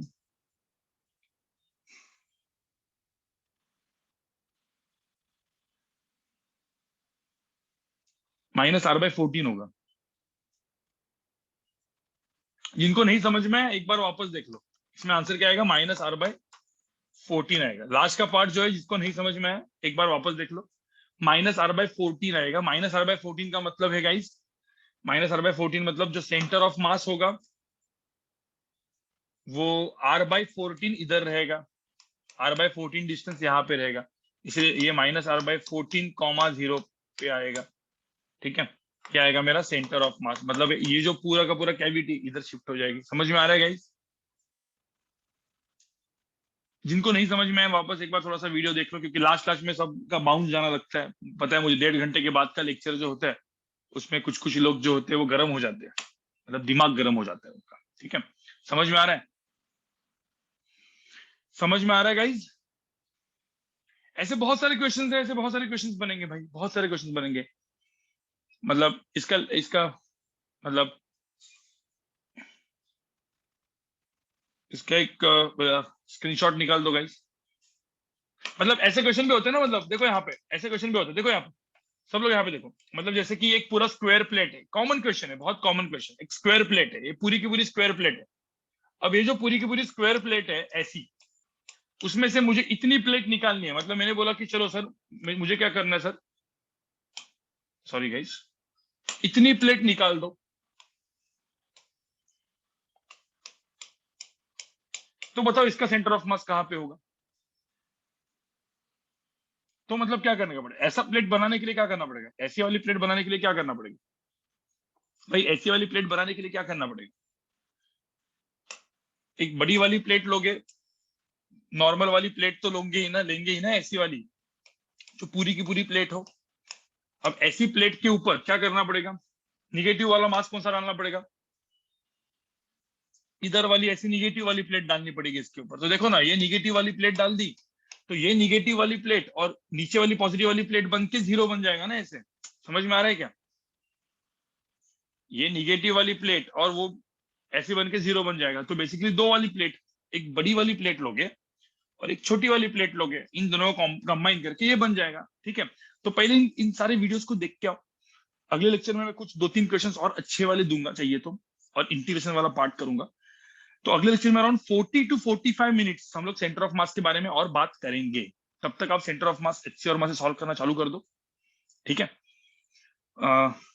मतलब जितना भी हो सकता है करना कर लो। ठीक है, और बाकी जो बचा हुआ टाइम होगा लीनियर मोमेंटम कंजर्वेशन पे जाएगा। ठीक है, बाकी इसको लिख दो, इसको लिख दो। काफी चीजें मैंने फटाफट पढ़ा दी आज। सेंटर ऑफ मास आपका एक बार हो चुका था, बट शायद से ये वाला पार्ट नहीं हुआ था। इंटीग्रेशन वाले पार्ट में थोड़ा सा मतलब टाइम लगता है। ठीक है, वही शशांक सर ने मुझे पूछा था कि क्या करना है, इंटीग्रेशन वाला पार्ट क्या करना है। मैं बोल दिया चलो करा दो आप, मतलब देखने दो। एग्जाम्पल 1 दिखाओ एक बार। चलो एग्जाम्पल 1, इसका भी स्क्रीनशॉट लो। चलो इसका स्क्रीनशॉट लो एग्जाम्पल 1 का, और एग्जाम्पल 2 का भी स्क्रीनशॉट लो।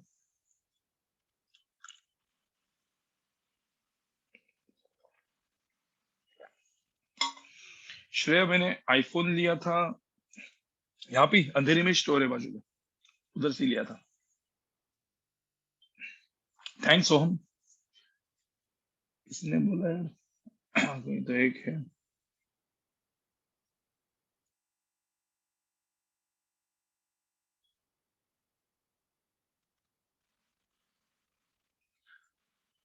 चलो चलो ठीक है, हो गया गाइस। मिलते हैं फिर अपन अगले लेक्चर में, मिलते हैं थर्सडे को, मिलते हैं गाइस। ठीक है, कोई बोला सर आज बहुत स्मार्ट दिख रहे हैं। चलो थैंक्स भाई, टेंशन मत लो। मैंने आपको क्या बोला, हर एक डिफिकल्ट चीज को इजी करने का काम किसका है? अपना है। ठीक है, तो डिफिकल्ट चीजों को मैं इजी करके बताऊंगा, जिनको नहीं समझ में आ रहा होगा, इजी करके भी नहीं समझ में आ रहा होगा, वीडियो देख लो समझ में आ जाएगा। तो एटलीस्ट आपका जो अंडरस्टैंडिंग है वो अच्छा हो जाएगा। ठीक है गाइस, भाई सरप्राइज अभी नहीं है ना, सरप्राइज भाई अभी हमारे लिए वो सरप्राइज हो चुका है। मतलब जो सरप्राइज हम तुमको देने वाले थे वो हमारे लिए सरप्राइज हो चुका है। ठीक है, वो आएगा आएगा, टेंशन मत लो। चलो बाय गाइस, बाय। हाँ चलो, कोई बोला सर रोज स्मार्ट दिखते, सो हम बोलते हैं, चलो कोई दिक्कत नहीं। चलो bye guys, bye guys, bye guys, see you guys. मेरा 8:30 को और एक सेशन है। ठीक है, आज मेरा मतलब हालत थोड़ा सा खराब है, सुबह से सेशन ले रहा हूँ। ठीक है, bye guys, bye bye bye. Guidance session, हाँ वही अभी अगले साल के एडमिशन्स के लिए गाइस, अगले साल के एडमिशन चल रहे हैं ना, तो अगले साल का भी एडमिशन का भी तो कुछ करना पड़ेगा। आप भी आपके जूनियर्स वीनियर्स को होगा बता दो। चलो अगले लेक्चर में बोलता हूँ मैं, आपके जूनियर्स को थोड़ा सा मतलब दया माया दिखाओ आप हमारे ऊपर भी। चलो बाय गाइस, चलो see you guys, see you soon, bye bye bye bye. चलो।